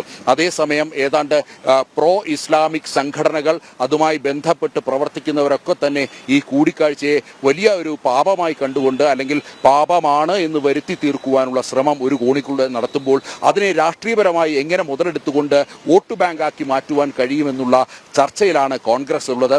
അങ്ങനെ കോൺഗ്രസിന്റെ ഭാഗത്തുനിന്നും ഇത് വലിയ വിവാദമാക്കാൻ അവർ ശ്രമിക്കുമ്പോൾ ഇതിൽ പ്രത്യക്ഷ നിലപാടുമായി CPM ഇപ്പോൾ രംഗത്തെത്തിയിരിക്കുന്നു എന്നുള്ളതാണ് യാഥാർത്ഥ്യം. പ്രതി റൈറ്റ് നന്ദൻ, തിരുവനന്തപുരത്ത് നിന്ന് വിനീഷ് ഉണ്ട്, കോഴിക്കോട് നിന്ന് ഗോകുലുണ്ട്. പെട്ടെന്ന് വിനീഷിലേക്ക്. വിനീഷ്, തലസ്ഥാനത്ത് ഇതിന്റെ ഒരു പ്രതികരണം എങ്ങനെയുണ്ട്? എന്തായാലും CPM നേതാക്കൾക്ക് തന്നെ യാഥാർത്ഥ്യം അറിയാത്തതുകൊണ്ടൊന്നുമല്ല, പക്ഷെ തുറന്ന് പറയാൻ ഉള്ളൊരു ആർജവം ഇപ്പോൾ കൈവന്നിരിക്കുന്നു. എങ്ങനെ ഉണ്ട് തലസ്ഥാനത്തെ പ്രതികരണം?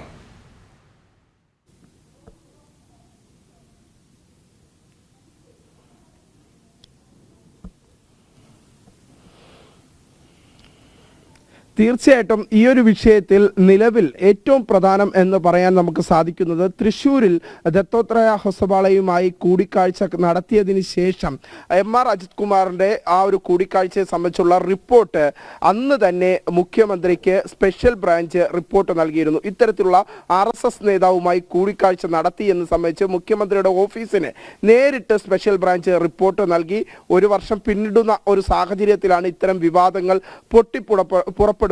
ഇതിന് പിന്നിൽ ഒരു പ്രത്യേക അജണ്ടയുണ്ട് എന്ന ആക്ഷേപം തന്നെയാണ് ഉയരുന്നത്. പ്രത്യേകിച്ച് സംഘപരിവാർ സംഘടനകൾ ഉയർത്തുന്ന നിലപാടും ഇത് തന്നെയാണ്.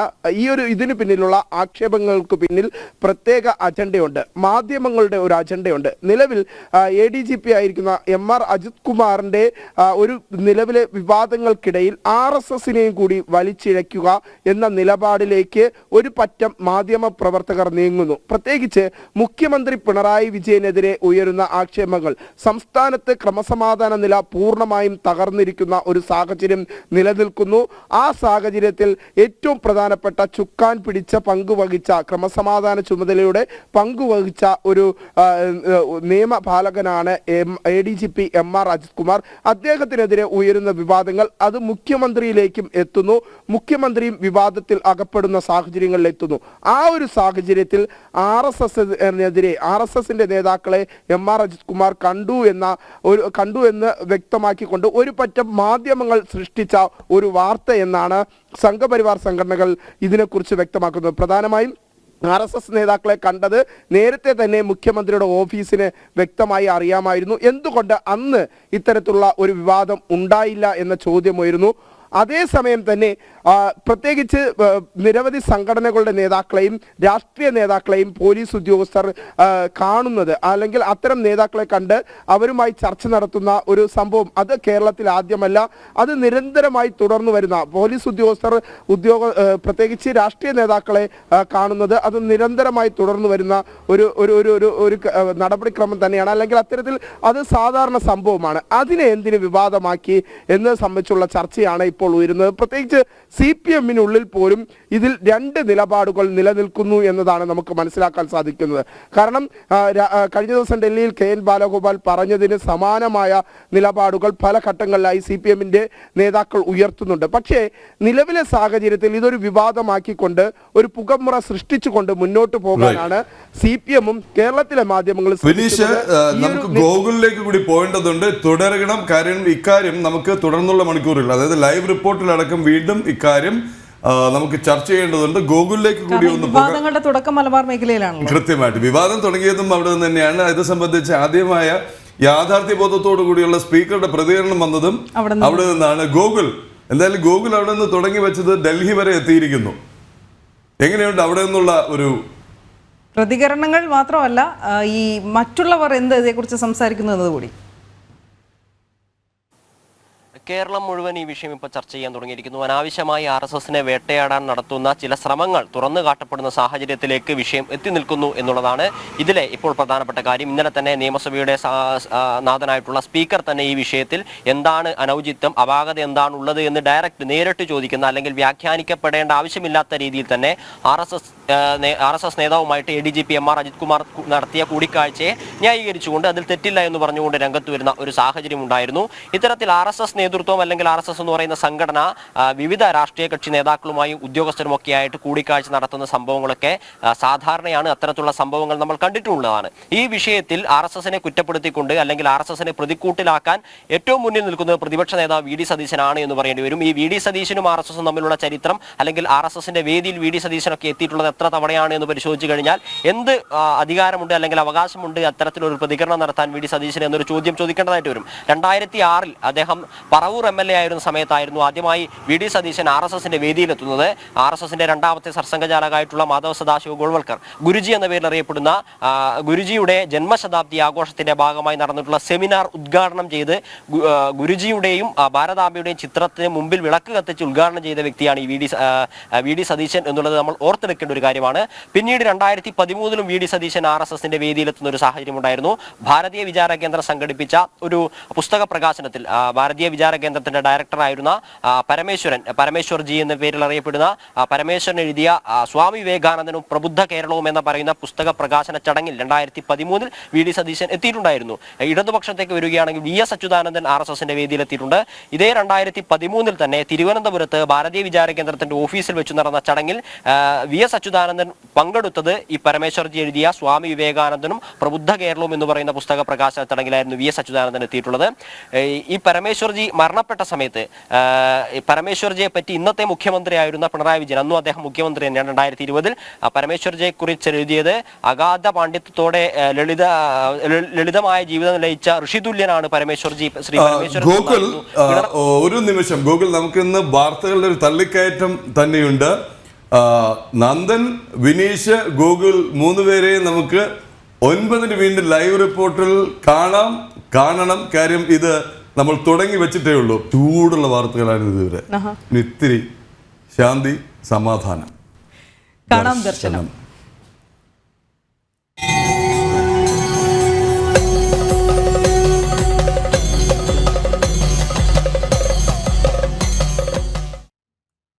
തപോഭൂമിയായ ഉത്തരാഖണ്ഡിലെ ഋഷികേശിൽ നീലകണ്ഠമലയിൽ ഒരു സന്യാസി മഠമുണ്ട്. സനാതനധർമ്മത്തിൽ അടിയുറച്ച് വിശ്വസിക്കുന്ന ചില മലയാളികൾ ചേർന്ന് സ്ഥാപിച്ച ആത്മബോധ ഫൗണ്ടേഷനാണ് ഈ ആശ്രമം പരിപാലിക്കുന്നത്. ഹിമാലയ പർവ്വതങ്ങളുടെ ശോഭയിൽ നിറഞ്ഞു നിൽക്കുന്ന ഈ ഭൂമിയിൽ ആത്മബോധം ഉദിച്ചവർക്ക് മാത്രം എത്തിപ്പെടാനായിരിക്കാം. കാണാം.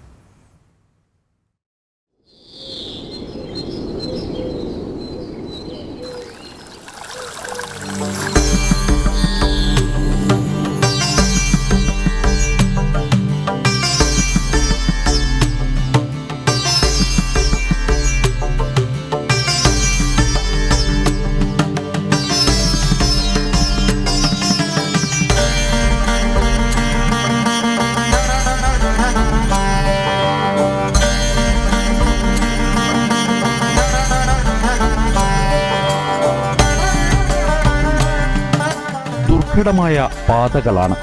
താണ്ടിയെത്തിയാൽ ഹിമാലയത്തിലെ നീലകണ്ഠമലയിലുള്ള ഈ യാഗഭൂമിയിലെത്താം. അതിരുദ്രമന്ത്രങ്ങളാൽ മുഖരിതമായ അന്തരീക്ഷം. വേദമന്ത്രങ്ങൾ സദാ പ്രതിധ്വനിക്കുന്ന ഈ ഭൂമിയിലെത്തിയത് പൂർവജന്മ സുഹൃതമെന്ന് കരുതപ്പെടാം.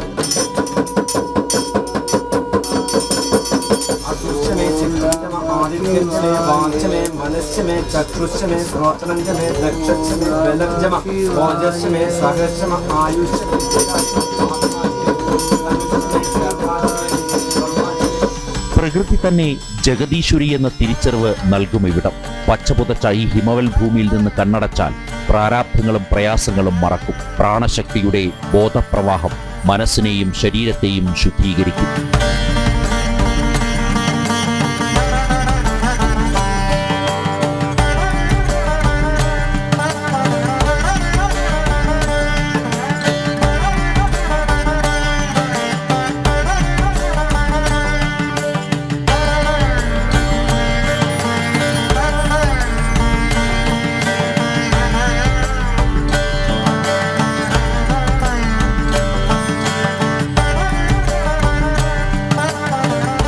കേരളത്തിൽ നിന്ന് 2006 ബദ്രിനാഥ് വന്നു. ബദ്രിനാഥിൽ 2006 തൊട്ട് 2014 വരെ ബദ്രിയിലിരിക്കുമ്പോൾ അവിടെ പ്രളയമുണ്ടായി. ആ പ്രളയം സമയത്ത് എന്നെ കുറേ പരിചയമുള്ള ഭക്തർ ഇവിടെ വന്നു. അവർ മുഖേന ഇവിടെ നീലകണ്ഠിലെ ഒരു ആശ്രമം നമുക്ക് എടുക്കേണ്ടതായിട്ട് വന്നു.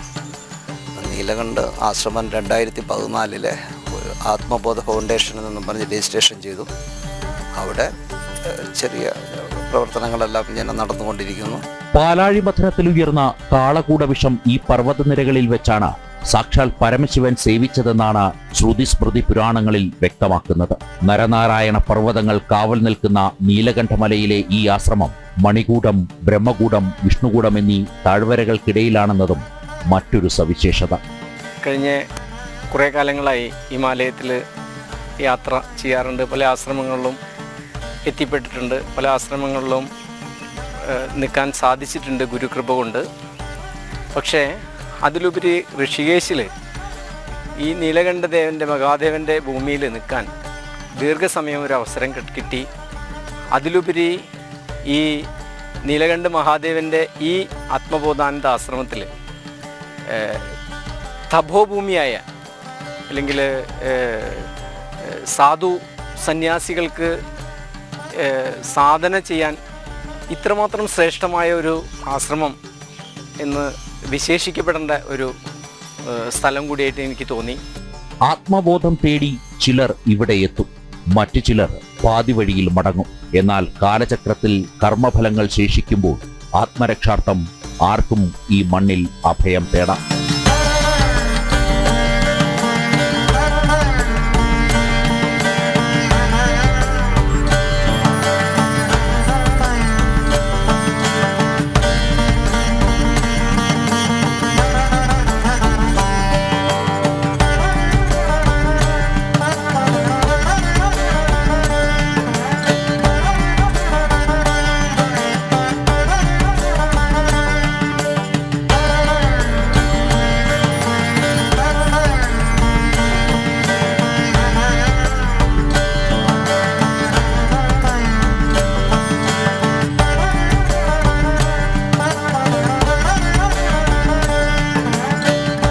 സഞ്ജയ് കൗശലിനൊപ്പം എസ് നന്ദഗോപൻ, ജനം, ഡൽഹി.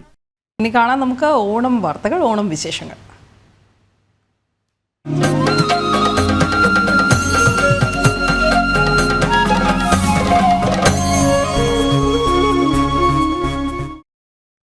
ഇനി എല്ലാ വർഷവും മുടങ്ങാതെ കാണുന്ന ഒരു ആചാരം, ഓണക്കാഴ്ച. പഴയ കാലത്തെ സ്മരിച്ചുകൊണ്ട് തിരുവിതാംകൂർ രാജകൊട്ടാരത്തിൽ ഓണക്കാഴ്ച സമർപ്പിച്ച് മലയരയർ. തിരുവനന്തപുരം, കന്യാകുമാരി, തിരുനെൽവേലി എന്നിവിടങ്ങളിലെ മലയരയരാണ് ഓണക്കാഴ്ചയുമായി കൊട്ടാരത്തിൽ എത്തിയത്. വന്യമൃഗശല്യവും കൃഷി ചെയ്യാൻ കഴിയാത്ത ബുദ്ധിമുട്ടും എല്ലാം അവർ അവിടെ അറിയിച്ചാണ് മടങ്ങിയത്. അമ്പും വില്ലും കാട്ടുതേനും നെല്ലിക്കയും വാഴക്കുലയും തുടങ്ങി കാഴ്ചദ്രവ്യങ്ങളുമായിട്ടാണ് തിരുവനന്തപുരം, കന്യാകുമാരി, തിരുനെൽവേലി പ്രദേശങ്ങളിലെ മലയരയർ തിരുവിതാംകൂർ കൊട്ടാരത്തിൽ ഓണക്കാഴ്ച സമർപ്പിക്കാനെത്തിയത്.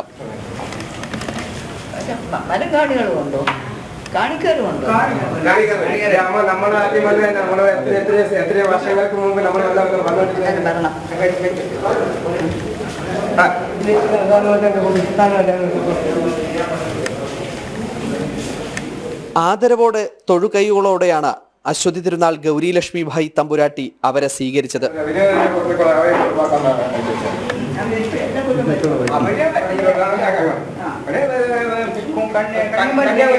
വന്യമൃഗങ്ങളുടെ ശല്യത്തിൽ കൃഷി ചെയ്യാൻ കഴിയാത്തതും സ്വന്തമായി ഭൂമിയില്ലാത്തതും തുടങ്ങി നിരവധി സങ്കടങ്ങളാണ് അവർ തമ്പുരാട്ടിക്ക് മുമ്പിൽ പറഞ്ഞത്.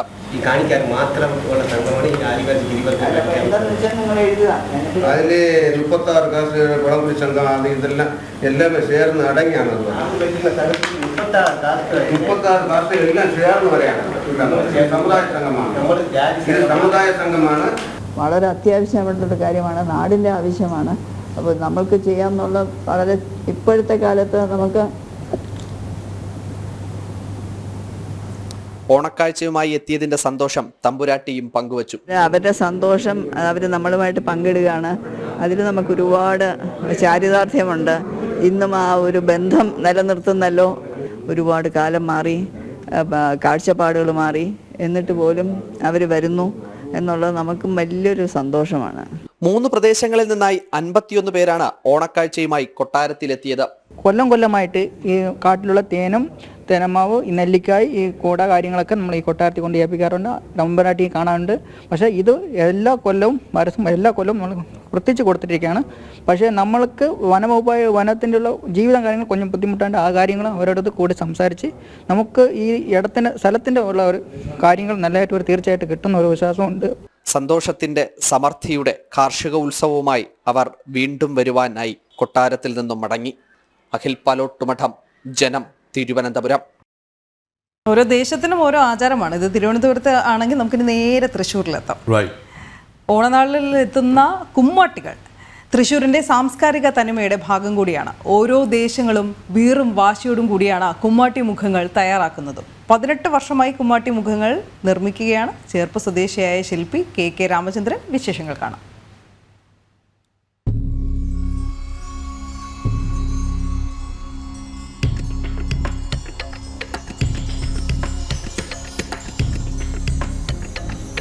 മുഖങ്ങളാണ് കുമ്മാട്ടികളെയെന്നും വ്യത്യസ്തമാക്കുന്നത്.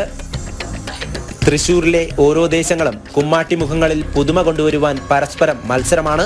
ഇക്കുറിയും അതിനുവേണ്ട ഒരുക്കങ്ങൾ തന്നെയാണ് നടക്കുന്നത്.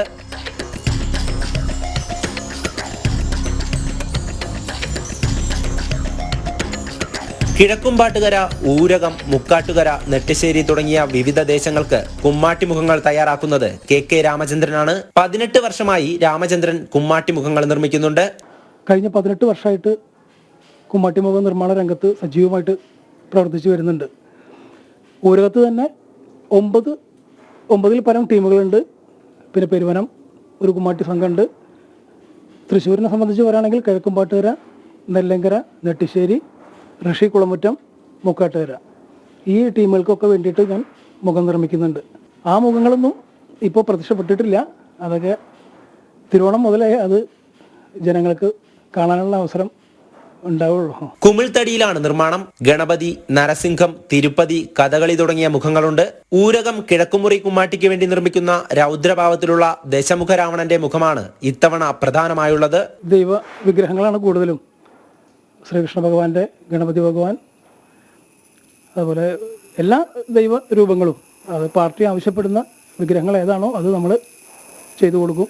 വലിയ തടി അന്വേഷിച്ച് പോയിട്ട് നമ്മൾ ആ തടി കളക്ട് ചെയ്തിട്ട് അങ്ങനെ വർക്ക് ചെയ്യാറാണ് പതിവ്. അത് ഊരകം കിഴക്കുമുറി കുമ്മാട്ടി സംഘത്തിന് വേണ്ടിയിട്ട് ഞാൻ നിർമ്മിച്ച ദശമുഖ രാവണൻ എന്നാണ് ഈ മുഖത്തിൻ്റെ നാമകരണം. 2.5 മാസത്തെ ഒരു കഠിനമായിട്ടുള്ള ഒരു അധ്വാനം ഈ മുഖത്തിനുണ്ട്.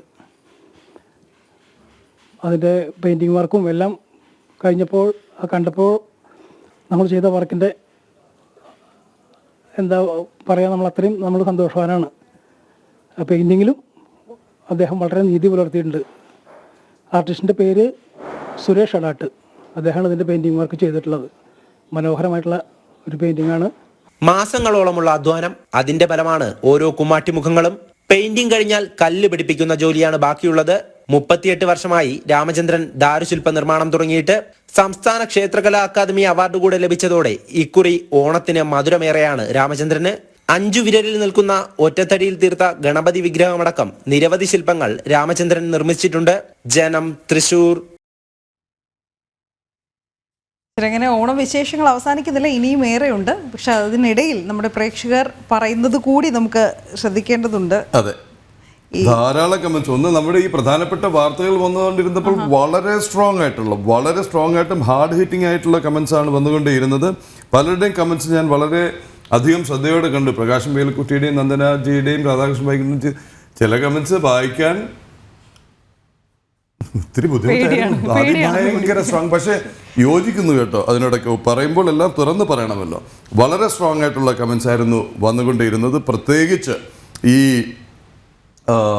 രാഹുലിൻ്റെ വിദേശ സന്ദർശനവും അവിടെ തുടർച്ചയായി നടത്തിക്കൊണ്ടിരിക്കുന്ന ഭാരത വിരുദ്ധ പ്രചാരണം എന്ന് തന്നെ പറയാം. അതായത് അധികാരം കിട്ടാത്തപ്പോൾ നിലവിലുള്ള ഭരണ സംവിധാനത്തിനെതിരെ, അല്ലെങ്കിൽ നിലവിലുള്ള ഭരണത്തെ മാത്രമാണ് അവർ കാണുന്നത്, സർക്കാരിനെ മാത്രമാണ്. രാജ്യത്തെ കാണുന്നില്ല, രാഷ്ട്രത്തെ കാണുന്നില്ല, ദേശത്തെ കാണുന്നില്ല എന്നുള്ളതാണ് ഏറ്റവും വലിയ പ്രശ്നം. ഇത് പലരും പറഞ്ഞിട്ടുണ്ട്. കുറുപ്പ് സാറിൻ്റെ കമൻ്റ് ഉണ്ട്, നമ്മുടെ പ്രകാശം വേലുക്കുട്ടിയുടേത് വന്നിട്ടുണ്ട്, പ്രസാദ് വന്നിട്ടുണ്ട്, അനീഷ് ടി കെ. യെസ്, പൂർണ്ണമായും സമ്മതിക്കുന്നു. ഈ ചോദ്യങ്ങൾ ചോദിക്കുന്നതും ചാനൽ കാണാണ്. മറ്റൊരു ചാനലും ഇത് കണ്ടിട്ടില്ല എന്നല്ല താങ്കൾ പറയുന്നത്, കാണില്ല. അതുകൊണ്ട് തന്നെയാണ് ഇത്രയധികം സമയവും എഫേർട്ടും ജനം ടി വി എടുക്കുന്നത്. ADGP വിഷയം നമ്മൾ പറഞ്ഞപ്പോൾ അതിലും വന്നു നിരവധി അഭിപ്രായങ്ങൾ. കാരണം ശ്രീ നന്ദനാർ പറഞ്ഞിട്ടുണ്ട് അജിത് കുമാർ പിണക്കാൻ പറ്റില്ല, പലതും പുറത്തു വരും എന്നുള്ളത്. അത് സമാനമായി മറ്റൊന്നുണ്ട്. പിണറായിയുടെ പല രഹസ്യങ്ങളും ADGP വശമുണ്ടെന്ന് ശ്രീ രാധാകൃഷ്ണൻ വൈകുണ്ഠവും പറഞ്ഞിട്ടുണ്ട്. അങ്ങനെ സമാനമായ നിരവധി പ്രതികരണങ്ങൾ വരുന്നുണ്ട് കേട്ടോ. അതെ, ബാബു ചെട്ടിത്ത് കേരളത്തിൽ ചില ബിരുദന്മാർ വാങ്ങി കരയുന്നുണ്ട് എന്നുള്ളത്. ശരി, എന്തായാലും ഭരണാധികാരികളോട് ഇത്രേ പറയാനുള്ളൂ. എല്ലാം ജനങ്ങൾക്ക് മനസ്സിലാവുന്നുണ്ട്, എല്ലാവരും വിലയിരുത്തുന്നുമുണ്ട്. ഇവിടെ തന്നെയുണ്ട്. ശരിക്കും ഈ വാർത്തയെ അല്ലാതെ ഒന്നൊരു വാർത്ത തലക്കെട്ടുകൾക്കിടയിൽ ഉണ്ടായിരുന്നു, ശ്രദ്ധിച്ചിരുന്നു. ആലപ്പുഴയെ സംബന്ധിച്ചാണ്. ആലപ്പുഴയിൽ CPM-ൽ കൂട്ടരാജി. അതെ, അതും പലർക്കും വാർത്ത ആവുന്നില്ല എന്നുള്ളതാണ്. അതായത് ബ്രാഞ്ച് സമ്മേളനം ഇത്തവണ കണ്ടൊരു വലിയ വ്യത്യാസമുണ്ട്. തുടങ്ങിയത് കണ്ണൂരിലാണെന്നുള്ളത് ഏറ്റവും ശ്രദ്ധേയമായ കാര്യം. മുഖ്യമന്ത്രിക്കെതിരെ, ആഭ്യന്തര വകുപ്പിനെതിരെ, മന്ത്രിസഭയുടെ പോക്കിനെതിരെ കൃത്യമായ രൂക്ഷമായ വിമർശനങ്ങൾ ഉയരുന്നത് മുഖ്യമന്ത്രിയുടെ സ്വന്തം ജില്ലയിൽ നിന്ന് തന്നെയാണ്. അതിങ്ങനെ തുടർന്നുകൊണ്ടേ അത് ഏറെ ശ്രദ്ധേയവുമാണ്. എന്തുകൊണ്ടാണ് കണ്ണൂരിൽ നിന്ന് വിമർശനങ്ങൾ ഉയരുന്നത് എന്നത് മറ്റൊരു ചോദ്യം. കുറച്ചുകൂടി തെളിച്ചു പറയാമോ? പി ജയരാജനെയാണോ EP ജയരാജനെയാണോ ഉദ്ദേശിച്ചെന്ന് പറയണം. PV അൻവർ ഇപ്പോൾ പുറത്തിറങ്ങിയിരിക്കുന്നത് എന്തിനെന്ന് പറയണം. മാത്രമല്ല, ഇപ്പോൾ പാർട്ടി വൃത്തങ്ങൾ തീർച്ചയായിട്ടും തെളിച്ചു പറയുന്നില്ല.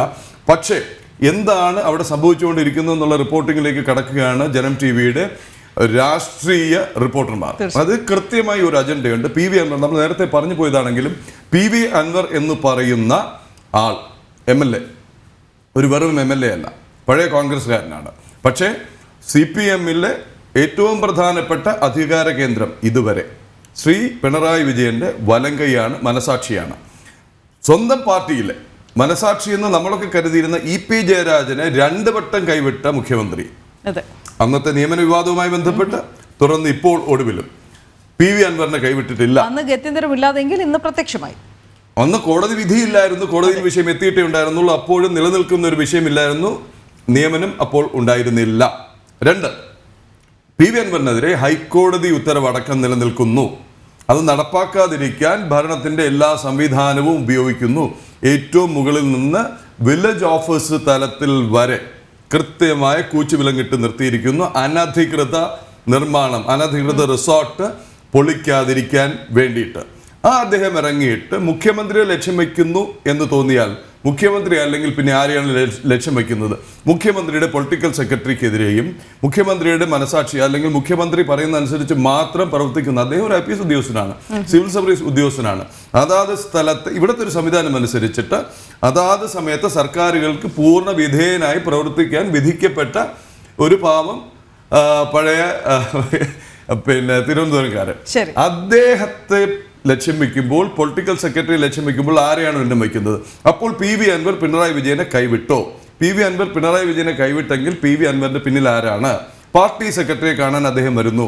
പാർട്ടി സെക്രട്ടറിയെ കണ്ടിട്ട് AKG സെന്ററിന്റെ നേരെ മുന്നിൽ അല്ലെങ്കിൽ അതിന് നേരെ എതിരെയുള്ള ഫ്ലാറ്റിൽ നിന്ന് കണ്ടിട്ട് പുറത്തിറങ്ങി വന്നിട്ട് അദ്ദേഹം പരസ്യമായി വീണ്ടും പറയുന്നു, ഞാൻ പരാതി കൊടുത്തിട്ടുണ്ട്, പാർട്ടി തലത്തിൽ അന്വേഷണം വേണം, ഈ ADGPയെ മാറ്റി നിർത്തണം, P ശശിയെ മാറ്റണം എന്ന്. അപ്പോൾ പാർട്ടിയിൽ നിന്ന് പിന്തുണയില്ലാതെ അദ്ദേഹം ഇത് ചെയ്യുമോ? ഈ പുത്തൻപിള്ളരെ ആരംഭിച്ചപ്പോൾ പറഞ്ഞിരുന്നു നിരവധി സിനിമാ വിശേഷങ്ങളൊക്കെ വരുന്നുണ്ടെന്ന്. ഈ കൃത്യമായ ഒരു തിരക്കഥയിൽ ഇപ്പോൾ പറഞ്ഞു നിൽക്കുന്നത് അതുമായി കണക്ട് ചെയ്യാനാണോ? എന്തായാലും ഇനി മറ്റൊരു വിഷയം, ഇപ്പറയുന്ന വലിയ വലിയ കാര്യങ്ങളിൽ നിന്ന് അവർക്ക് തോന്നുന്ന കാര്യങ്ങൾ അഡ്രസ് ചെയ്യുമ്പോൾ ഇവർ കാണാതെ കേൾക്കാതെ അല്ലെങ്കിൽ പ്രസ്താവനകളിൽ ഒതുക്കുകയും പരസ്പരം പഴിചാരുകയും ചെയ്യുന്ന മറ്റൊരു വലിയ വിഷയം, തലസ്ഥാനത്ത് ആദ്യമായി കുടിവെള്ളമില്ലാത്തതിൻ്റെ പേരിൽ നഗരസഭയ്ക്കകത്തുള്ള പ്രൊഫഷണൽ കോളേജുകൾ അടക്കമുള്ള വിദ്യാഭ്യാസ സ്ഥാപനങ്ങൾ അടച്ചിടുന്നതിൻ്റെ തലേ ദിവസം പറയുന്നു അന്ന് വൈകുന്നേരം പമ്പിംഗ് പുനരാരംഭിക്കും, കുടിവെള്ളം കിട്ടുമെന്ന്. ഇന്ന് തലസ്ഥാനവാസികൾ, എൻ്റെ ഗൾഫിലുള്ള സുഹൃത്തുക്കൾ അടക്കം ട്രോളുകയാണ് കുളിച്ചോ നനച്ചോ എന്ന് ചോദിച്ചിട്ട്. ട്രോളുമ്പോൾ തമാശ എന്ന് തോന്നാമെങ്കിലും നമ്മുടെ സഹപ്രവർത്തകർ വസ്ത്രമെടുത്ത് മറ്റു വീടുകളിലേക്ക് പോവുകയാണ്, നഗരപരിധി വിട്ടിട്ട് അലക്കാനും കുളിക്കാനും.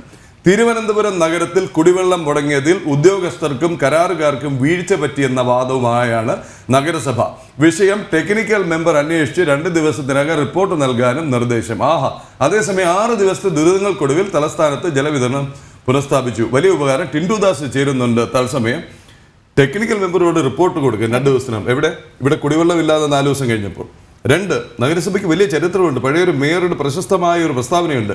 നഗരത്തിൽ മാലിന്യം കുമ്പാരം കൂടി നായ അടക്കം കയറി ഇറങ്ങി അസുഖം പെരുകിയപ്പോൾ പോയി MP പറയാമെന്ന്, പോയി തരൂരിനോട് പറയാമെന്ന് പറഞ്ഞൊരു മേയറുള്ള നഗരത്തിൽ ഇതും അതിനപ്പുറവും പ്രതീക്ഷിക്കാം.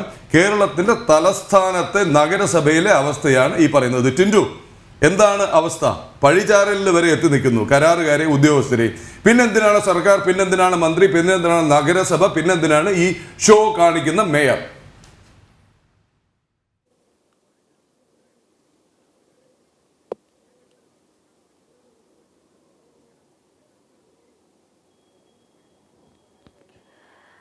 തീർച്ചയായിട്ടും 6 ദിവസങ്ങൾക്ക് ശേഷം തലസ്ഥാനത്തെ നഗരത്തിൽ നിന്ന് നഗരസഭയ്ക്ക് കീഴിലുള്ള ചില പ്രദേശങ്ങളിലൊക്കെ ജലവിതരണം പുനഃസ്ഥാപിക്കപ്പെട്ടിട്ടുണ്ട്. പക്ഷേ ഇതിലൊരു വിചിത്ര വാദമെന്ന് പറയുന്നത് 4 ദിവസം ഇത്തരത്തിൽ ജലവിതരണം മുടങ്ങിയത് ഈ കരാറുകാരുടെ ഉദ്യോഗസ്ഥരുടെ വീഴ്ച കാരണമാണെന്നാണ് ഇത്തരത്തിലൊരു വാദവുമായിട്ട് നഗരസഭ മുന്നോട്ട് വന്നിട്ടുള്ളത്. ഈ വിഷയം ടെക്നിക്കൽ മെമ്പർ അന്വേഷിക്കും. 2 ദിവസത്തിനകം സംഭവവുമായി ബന്ധപ്പെട്ട് റിപ്പോർട്ട് നൽകാനാണ് അറിയിച്ചിട്ടുള്ളത്. നമുക്കറിയാം ഈ ജലവിതരണം തടസ്സപ്പെട്ട് 4-ാം ദിവസമാണ് ഇത് മാധ്യമ ശ്രദ്ധ നേടുന്നത്. നഗരത്തിന്റെ വിവിധ ഇടങ്ങളിൽ പോയി നമ്മൾ റിപ്പോർട്ട് ചെയ്തിട്ടുമുണ്ട്. അന്ന് ആ ഒരു ദിവസം മുഴുവനും ഈ പൈപ്പ് ലൈനിന്റെ പണികൾ നടക്കുന്ന സ്ഥലത്ത് വകുപ്പ് മന്ത്രി റോഷി അഗസ്റ്റിനും അതോടൊപ്പം തന്നെ നഗരസഭ മേയർ ആര്യ രാജേന്ദ്രൻ ഉൾപ്പെടെ ആ പ്രദേശത്ത് വന്നിരുന്നു. അന്ന് അവർ പറഞ്ഞ വാദമെന്ന് പറയുന്നത് റെയിൽവേയുടെ പണി നടക്കുന്നത് കൊണ്ടാണ് പെട്ടെന്ന് അലൈൻമെന്റിന് മാറ്റം വരുത്തേണ്ടതായിട്ട് വന്നു. ഈ അലൈൻമെന്റിന് മാറ്റം വരുത്തിയതാണ് ഇത്തരത്തിലുള്ള ഈ ജലവിതരണം തടസ്സപ്പെടാൻ കാരണമെന്ന് മാധ്യമങ്ങൾക്ക് വ്യക്തമായ രീതിയിൽ പ്രതികരണം കൊടുത്തതാണ്. അതിനുശേഷം ഈ അലൈൻമെന്റുമായി ബന്ധപ്പെട്ട പ്രവർത്തനങ്ങൾ നടക്കുന്നു. പൈപ്പുകൾ മാറ്റിയിടുന്നു, പൈപ്പ് കൊണ്ടുവരുന്നു, പിന്നെയും മാറ്റിയിടുന്നു. അർദ്ധരാത്രിയോടുകൂടി എന്തൊക്കെയോ കാട്ടിക്കൂട്ടുന്നു. പിറ്റേ ദിവസം വെള്ളം വരുമെന്ന് പറയുന്നു. പക്ഷേ തലസ്ഥാനത്ത് വെള്ളമില്ലാത്തതിന്റെ പേരിൽ വിദ്യാഭ്യാസ സ്ഥാപനങ്ങൾക്കൊക്കെ അവധി കൊടുക്കേണ്ടി വരുന്നു.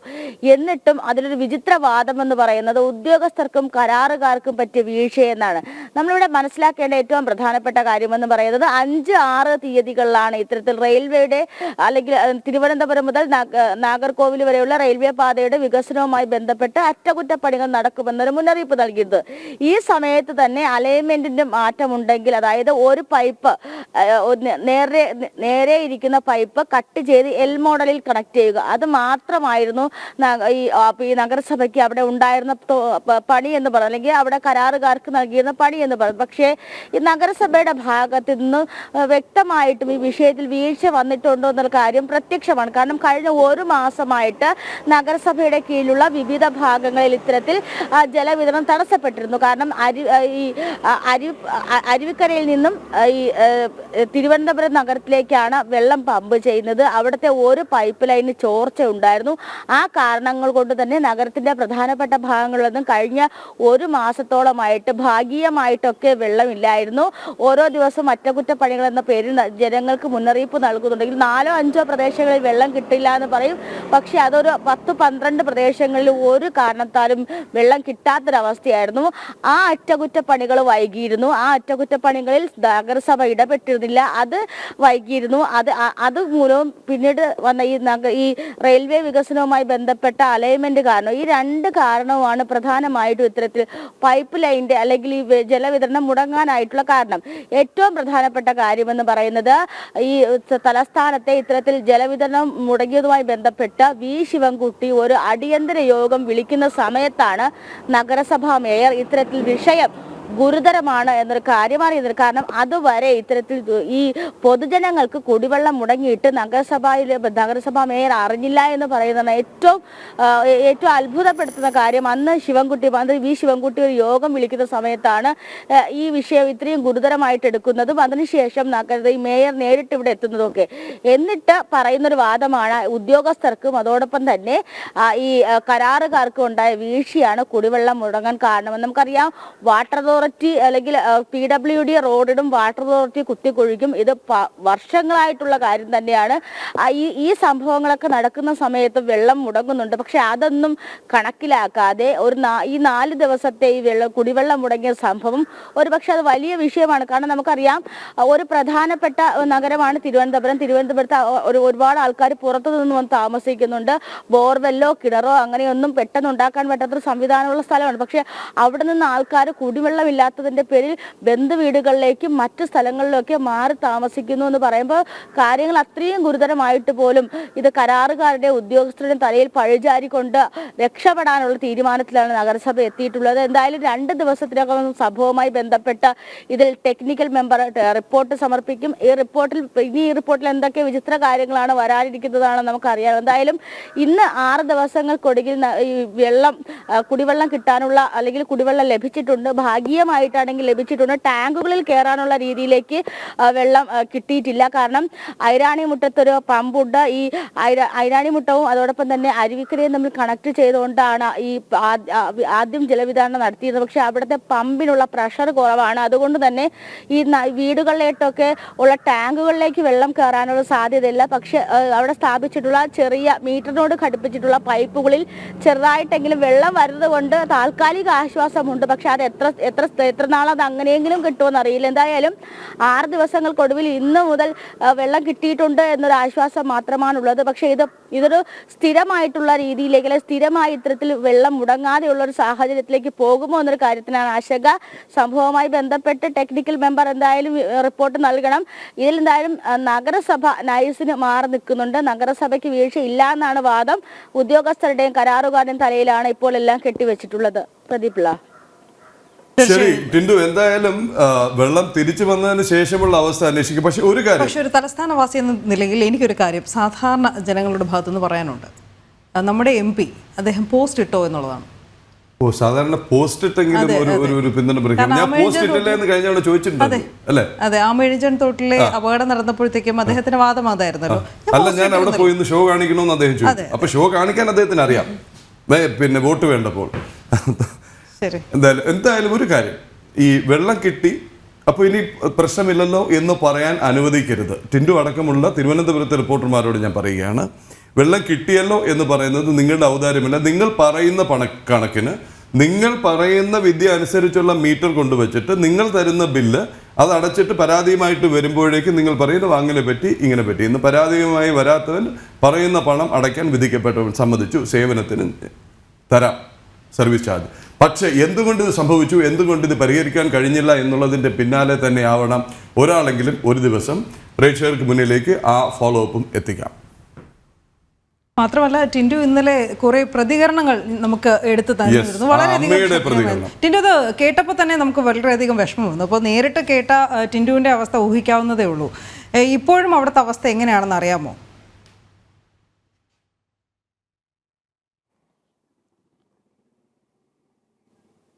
ടിൻഡു ഉണ്ടോ, പോയോ? പ്രൊഡ്യൂസർ ഒന്നും മിണ്ടുന്നില്ല. ശരി, ടിൻഡു കേൾക്കാമോ? നിലവിൽ അനു സേവാഭാരതിയുടെ നേതൃത്വത്തിലാണ് ആറ്റുകാല്, അതോടൊപ്പം തന്നെ പുത്തൻ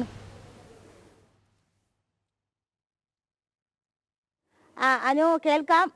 ഞാൻ അന്ന് അതായത് നമ്മൾ ഈ വെള്ളമില്ലാത്ത വാർത്തയുമായി ബന്ധപ്പെട്ട വിവിധ ഇടങ്ങളിൽ ഇങ്ങനെ ഓടി നടക്കുമായിരുന്നു. അപ്പോൾ ഈ ആറ്റുകാല് അതോടൊപ്പം തന്നെ പുത്തൻകോട്ട ഭാഗങ്ങളിൽ സേവാഭാരതിയുടെ നേതൃത്വത്തിൽ ഇത്തരത്തിൽ ജലവിതരണം നടക്കുന്നു എന്നറിഞ്ഞ് ചെന്നതാണ്. പക്ഷെ അവിടെ ചെന്നപ്പോൾ നമ്മൾ കണ്ട കാഴ്ചയെന്ന് പറയുന്നത് ഈ ആറ്റുകാല് അമ്മൻ കോവിൽ മുതൽ ഉള്ളിലോട്ടുള്ള ഭാഗങ്ങളിൽ അവിടെയൊക്കെ ഈ നഗരസഭയുടെ ഇത്തരത്തിലുള്ള ടാങ്കർ ലോറികൾക്കൊന്നും എത്തിപ്പെടാൻ പറ്റത്തില്ല. കാരണം എത്തിപ്പെടാൻ പറ്റത്തുന്നില്ല, അവരത് എത്തില്ല. അത് ഏറ്റവും പ്രധാനപ്പെട്ട കാര്യം. അപ്പോൾ അവിടെ ഈ സേവാഭാരതി ടാങ്കറുകളിൽ എത്തിച്ച് വെള്ളം കൊടുക്കുന്നതാണ് കണ്ടത്. പക്ഷെ നമ്മൾ അതിൽ കണ്ട ഏറ്റവും വിഷമമായ കാര്യം എന്ന് പറഞ്ഞാൽ ആ അമ്മയുടെ പ്രതികരണം. ആ അമ്മ ഈ ചെറിയ പാത്രങ്ങളിൽ വരെ വെള്ളം നിറച്ചു വെക്കുന്നത്. കാരണം കഴിഞ്ഞ 3 ദിവസമായിട്ട് അവിടെ ഭക്ഷണം ഉണ്ടാക്കിയില്ലായിരുന്നു. കഞ്ഞി മാത്രമാണ് വെച്ച് കുടിച്ചത്. തലേ ദിവസം കഞ്ഞി മാത്രമാണ് വെച്ച് കുടിച്ചത്. കാരണം ആ അമ്മയ്ക്ക് ആ വീട്ടിൽ നിന്നും വേറെ എങ്ങോട്ട് പോകാൻ പറ്റുന്നില്ല. ആ വെള്ളം കൊണ്ട് കൊടുക്കുന്ന സമയത്ത് സേവാഭാരതിയോട് കരഞ്ഞുകൊണ്ടാണ് ആ അമ്മ നന്ദി പറയുന്നത്. അതിനുശേഷമാണ് ആ അമ്മ നമുക്ക് ആ പ്രതികരണം തന്നിട്ട് എന്നോട് ചോദിക്കുന്ന മക്കളെ നാളെയെങ്കിലും വെള്ളം വരും. കാരണം അത്രയും ബുദ്ധിമുട്ടിയാണ് അവരവിടെ ആ ഒരു 4 ദിവസം കഴിച്ചു കൂട്ടിയതെന്ന് നമുക്ക് ആ പ്രതികരണത്തിൽ നിന്ന് മനസ്സിലാക്കാൻ സാധിക്കും. എന്തായാലും നമ്മൾ അപ്പോൾ അവിടെ ഒരു ഉറപ്പ് കൊടുത്തിട്ടുണ്ടായിരുന്നു, ഒരു പക്ഷേ നഗരസഭയിൽ നിന്നും വെള്ളം ലഭിച്ചില്ല, അല്ലെങ്കിൽ നഗരസഭ വെള്ളം പമ്പ് ചെയ്തില്ല എങ്കിൽ സേവാഭാരതി ആ അമ്മയ്ക്ക് വെള്ളം എത്തിക്കും എന്നുള്ളൊരു ഉറപ്പ് നൽകിയിട്ടുണ്ട്. എന്തായാലും ഇപ്പോൾ ആറ്റുകാൽ ഭാഗത്തേക്കും അതോടൊപ്പം തന്നെ അമ്മൻകോവിൽ പുത്തൻകോട്ട ഭാഗത്തേക്കൊക്കെ വെള്ളം വന്നിട്ടുണ്ട് എന്നാണ് നമുക്ക് മനസ്സിലാക്കാൻ സാധിക്കുന്നത്. കഴിഞ്ഞ രാത്രി, അതായത് ഇന്നലെ രാത്രിയോടുകൂടി തന്നെ ഈ ഭാഗങ്ങളിലൊക്കെ വെള്ളം ഹൈ പ്രഷറിൽ വന്നിട്ടുണ്ട്. അങ്ങനെയെങ്കിൽ ആ അമ്മയെ ഉൾപ്പെടെയുള്ള ഒരുപാട് ആളുകൾക്ക് അത് ആശ്വാസമായിരിക്കും. കാരണം ഈ കിടപ്പ് രോഗികൾ, അതോടൊപ്പം തന്നെ ഇത്തരത്തിൽ ശാരീരികമായിട്ടുള്ള ബുദ്ധിമുട്ടുള്ളവർ, ചെറിയ കുഞ്ഞുങ്ങളുള്ളവർ, അതായത് കൈക്കുഞ്ഞുള്ളവർ, ഇവരൊക്കെ വലിയ രീതിയിലുള്ള ബുദ്ധിമുട്ടാണ് അനുഭവിച്ചത്. അപ്പോൾ അത് ഒരുപക്ഷെ ഒരു മനുഷ്യന് ലഭിക്കേണ്ട ഏറ്റവും അടിസ്ഥാനപരമായിട്ടുള്ള ആവശ്യം ചില ആളുകളുടെ അല്ലെങ്കിൽ ചില സംവിധാനങ്ങളുടെയൊക്കെ ശ്രദ്ധക്കുറവ് കൊണ്ടും അനാസ്ഥക്കുറവ് കൊണ്ടും ലഭിക്കാതിരിക്കുക എന്ന് പറയുന്നത് തന്നെ ഏറ്റവും മനുഷ്യത്വരഹിതമായിട്ടുള്ളൊരു കാര്യം തന്നെയാണ്. കാരണം കുടിവെള്ളം, ശുദ്ധവായു, ഇതൊക്കെയാണ് നമുക്ക് ഏറ്റവും അത്യന്താപേക്ഷിതമായിട്ടുള്ളത്. നമുക്ക് ഭക്ഷണം കഴിച്ചില്ലെങ്കിൽ ഒരുപക്ഷെ ജീവിച്ചിരിക്കാം. പക്ഷേ വെള്ളം അല്ലെങ്കിൽ ശുദ്ധജലം കിട്ടിയില്ല എങ്കിലുള്ള അവസ്ഥ എന്ന് പറയുന്നത് അത് ഏറ്റവും ദുഃഖകരമായിട്ടുള്ള അവസ്ഥയാണ്. ആ അവസ്ഥയാണ് കഴിഞ്ഞ 4 ദിവസമായിട്ട് അല്ലെങ്കിൽ കഴിഞ്ഞ 5 ദിവസത്തോളമായിട്ട് തിരുവനന്തപുരം നഗരത്തിലെ ആളുകൾ അനുഭവിച്ചുകൊണ്ടിരിക്കുന്നത്. ചില ഭാഗങ്ങളിലൊക്കെ ചെല്ലുന്ന സമയത്ത്, അതായത് ഈ ഒരു വിഷയം ഇവിടെ അവസാനിക്കാതിരിക്കട്ടെ. ഇങ്ങനെ പലവിധ പ്രശ്നങ്ങൾ നേരിടുന്നുണ്ട് തലസ്ഥാനവാസികൾ. മേയർ വല്ലപ്പോഴും ഒന്ന് ശ്രദ്ധിച്ചല്ല, മുടമുൾ വീട്ടിൽ നിന്നൊക്കെ ഇറങ്ങി അതുവഴിയൊക്കെ കറങ്ങിയതിന് ശേഷം നേരെ നഗരസഭയിലേക്ക് എത്തി തിരികെ പോകാതെ മറ്റിടങ്ങളിലേക്ക് കൂടി ശ്രദ്ധിച്ചാൽ മനസ്സിലാക്കാൻ കഴിയുന്നതേ ഉള്ളൂ. അനുവിന്റെ റൂട്ടിൽ കൂടെയാണെന്ന് തോന്നുന്നല്ലേ യാത്ര? അനുവിന്റെ വീണയുടെ ഒക്കെ ഞങ്ങളുടെ അയൽവാസിയാണ്. ശരി, നമുക്കിനി മറ്റൊരു വിവരം അല്ലെങ്കിൽ വാർത്തയിലേക്ക് കൂടി പെട്ടെന്ന് പോകേണ്ടതുണ്ട്. കോഴിക്കോട് നിന്നുള്ളതാണ്. വീണ്ടും വിവാദമായി അല്ലെങ്കിൽ വീണ്ടും ചർച്ചയായത് കാണാതായ വ്യാപാരി മുഹമ്മദ് ആട്ടൂരിനെ കുറിച്ചുള്ള വാർത്ത. കാരണം അദ്ദേഹത്തിൻ്റെ തിരോധാന കേസ് ക്രൈംബ്രാഞ്ചിന് ഏൽപ്പിച്ചിരുന്നല്ലോ. അന്വേഷണ സംഘം ഇന്ന് യോഗം ചേരുകയാണ്. കേസിൽ മുഹമ്മദ് ആട്ടൂരിൻ്റെ മകൾ ആദിബയിൽ നിന്ന് ക്രൈംബ്രാഞ്ച് പ്രാഥമിക വിവരങ്ങൾ ശേഖരിച്ചിരുന്നു. കഴിഞ്ഞ ദിവസം ആദിബ പ്രതികരിച്ചിരുന്നു. പോലീസ് അന്വേഷണത്തിലെ വീഴ്ചയുമായി ബന്ധപ്പെട്ട് കുടുംബം ഇന്ന് ക്രൈംബ്രാഞ്ചിന് പരാതി നൽകും. കുടുംബം അത് പ്രത്യക്ഷത്തിൽ മാധ്യമങ്ങളോട് പറഞ്ഞിരുന്നതുമാണ്. ദിസ്ന സുരേഷാണ് ഈ വാർത്തയുമായി ചേരുന്നത്. ദിസ്ന, വളരെ പെട്ടെന്ന് എന്താണ് അപ്ഡേറ്റ്? കാര്യം ഇതിന്റെ വിശദാംശങ്ങൾ തുടർന്നുള്ള മണിക്കൂറുകൾ നമുക്ക് കാണിക്കുകയും ചെയ്യാം, ലൈവ് റിപ്പോർട്ട് അടക്കം. വുമായി ബന്ധപ്പെട്ട് കോഴിക്കോട്ടെ റിയൽ എസ്റ്റേറ്റ് വ്യാപാരി മുഹമ്മദ് ആട്ടൂർ എന്ന മാമിയുടെ തിരോധാനവുമായി ബന്ധപ്പെട്ട് PV അൻവർ MLA വെളിപ്പെടുത്തൽ വന്നതിനു ശേഷം വലിയ വിവാദങ്ങൾക്കാണ് തിരികൊളുത്തിയത്. ഈ സംഭവവുമായി ബന്ധപ്പെട്ട് ADGP അജിത് കുമാറിന് പങ്കുണ്ട് എന്ന് തന്നെ കുടുംബവും മാധ്യമങ്ങളോട് വ്യക്തമാക്കിയ ഒരു സാഹചര്യം ഉണ്ടായിരുന്നു. ഈ സാഹചര്യത്തിലാണ് ആദ്യം ഈ കേസ് അന്വേഷിച്ചത് നടക്കാവ് പോലീസാണ്. ഈ പോലീസിന് ഈ സംഭവത്തിൽ വീഴ്ച പറ്റിയെന്ന് കണ്ടതിനു ശേഷം മലപ്പുറം SP-യുടെ നേതൃത്വത്തിലുള്ള പ്രത്യേക അന്വേഷണ സംഘം ഈ കേസുമായി ബന്ധപ്പെട്ട അന്വേഷണം നടത്തുകയായിരുന്നു. പിന്നീട് കുടുംബം ഇത്തരത്തിൽ CBIക്ക് കേസ് വിടണമെന്ന ആവശ്യം ഉന്നയിച്ചതുകൊണ്ട് ADGP-യുടെ പങ്കിനെ കുറിച്ച് അൻവർ MLA വെളിപ്പെടുത്തൽ വന്നതിന് ശേഷം അന്വേഷണ സംഘം തന്നെ കേസ് CBIക്ക് കൈമാറുന്നതിന് തങ്ങൾക്ക് എതിർപ്പില്ല എന്നൊരു റിപ്പോർട്ട് കൊടുക്കുന്ന സാഹചര്യം ഉണ്ടായി. തുടർന്നാണ് ഈ കേസ് ക്രൈംബ്രാഞ്ചിന് വിട്ടു നൽകിയത്. ഇന്ന് ക്രൈംബ്രാഞ്ച് പ്രത്യേക യോഗം ചേരുമെന്നാണ് നമുക്ക് നിലവിൽ അറിയാൻ സാധിച്ചത്. മുന്നത്തെ അന്വേഷണ സംഘവുമായി ബന്ധപ്പെട്ട അവർ ചർച്ച നടത്തും. അതിനുശേഷം 12 മണിക്ക് ഉദ്യോഗസ്ഥർ മാധ്യമങ്ങളെ കാണുമെന്നാണ് നമുക്ക് അറിയാൻ കഴിഞ്ഞിട്ടുള്ളത്. എന്നാൽ പോലീസ് അന്വേഷണത്തിലെ വീഴ്ച ചൂണ്ടിക്കാട്ടി ഇന്ന് കുടുംബം ക്രൈംബ്രാഞ്ചിന് പരാതി നൽകുമെന്നാണ് നമുക്ക് നിലവിൽ അറിയാൻ സാധിച്ചിട്ടുള്ളത്. കോഴിക്കോട് ക്രൈംബ്രാഞ്ച് റേഞ്ച് P പ്രകാശിന്റെ നേതൃത്വത്തിലുള്ള അന്വേഷണ സംഘത്തിനാണ് ഈ അന്വേഷണത്തിന്റെ ചുമതലയുള്ളത്. DYSP U പ്രേമനാണ് ഈ അന്വേഷണ സംഘത്തെ നയിക്കുന്നത് എന്നാണ് നമുക്ക് നിലവിൽ അറിയാൻ സാധിച്ചിട്ടുള്ളത്. എന്തായാലും മാമി തിരോധാന കേസുമായി ബന്ധപ്പെട്ട വലിയൊരു ആരോപണം തന്നെയാണ് കുടുംബം മുന്നോട്ട് വെച്ചിട്ടുള്ളത്. ഈ കേസുമായി ബന്ധപ്പെട്ട് ക്രൈംബ്രാഞ്ച് ഇന്നലെ മാമിയുടെ വെള്ളിമാട് കുന്നിലെ വീട്ടിലെത്തി മകളായ അതിബയിൽ നിന്നും പ്രാഥമിക വിവരങ്ങൾ ശേഖരിച്ചു എന്നാണ് നമുക്ക് നിലവിൽ അറിയാൻ കഴിഞ്ഞിട്ടുള്ളത്. പ്രദീപ് പിള്ള. ശരി, തീർച്ചയായും ദിസ്ന, ഞാൻ ഒരു തിരുത്തൽ വരുത്തിക്കോട്ടെ. ഞാൻ ആദിബ എന്നാണ് മകളുടെ പേര് പറഞ്ഞത്, അദീബയാണ്. ശരി.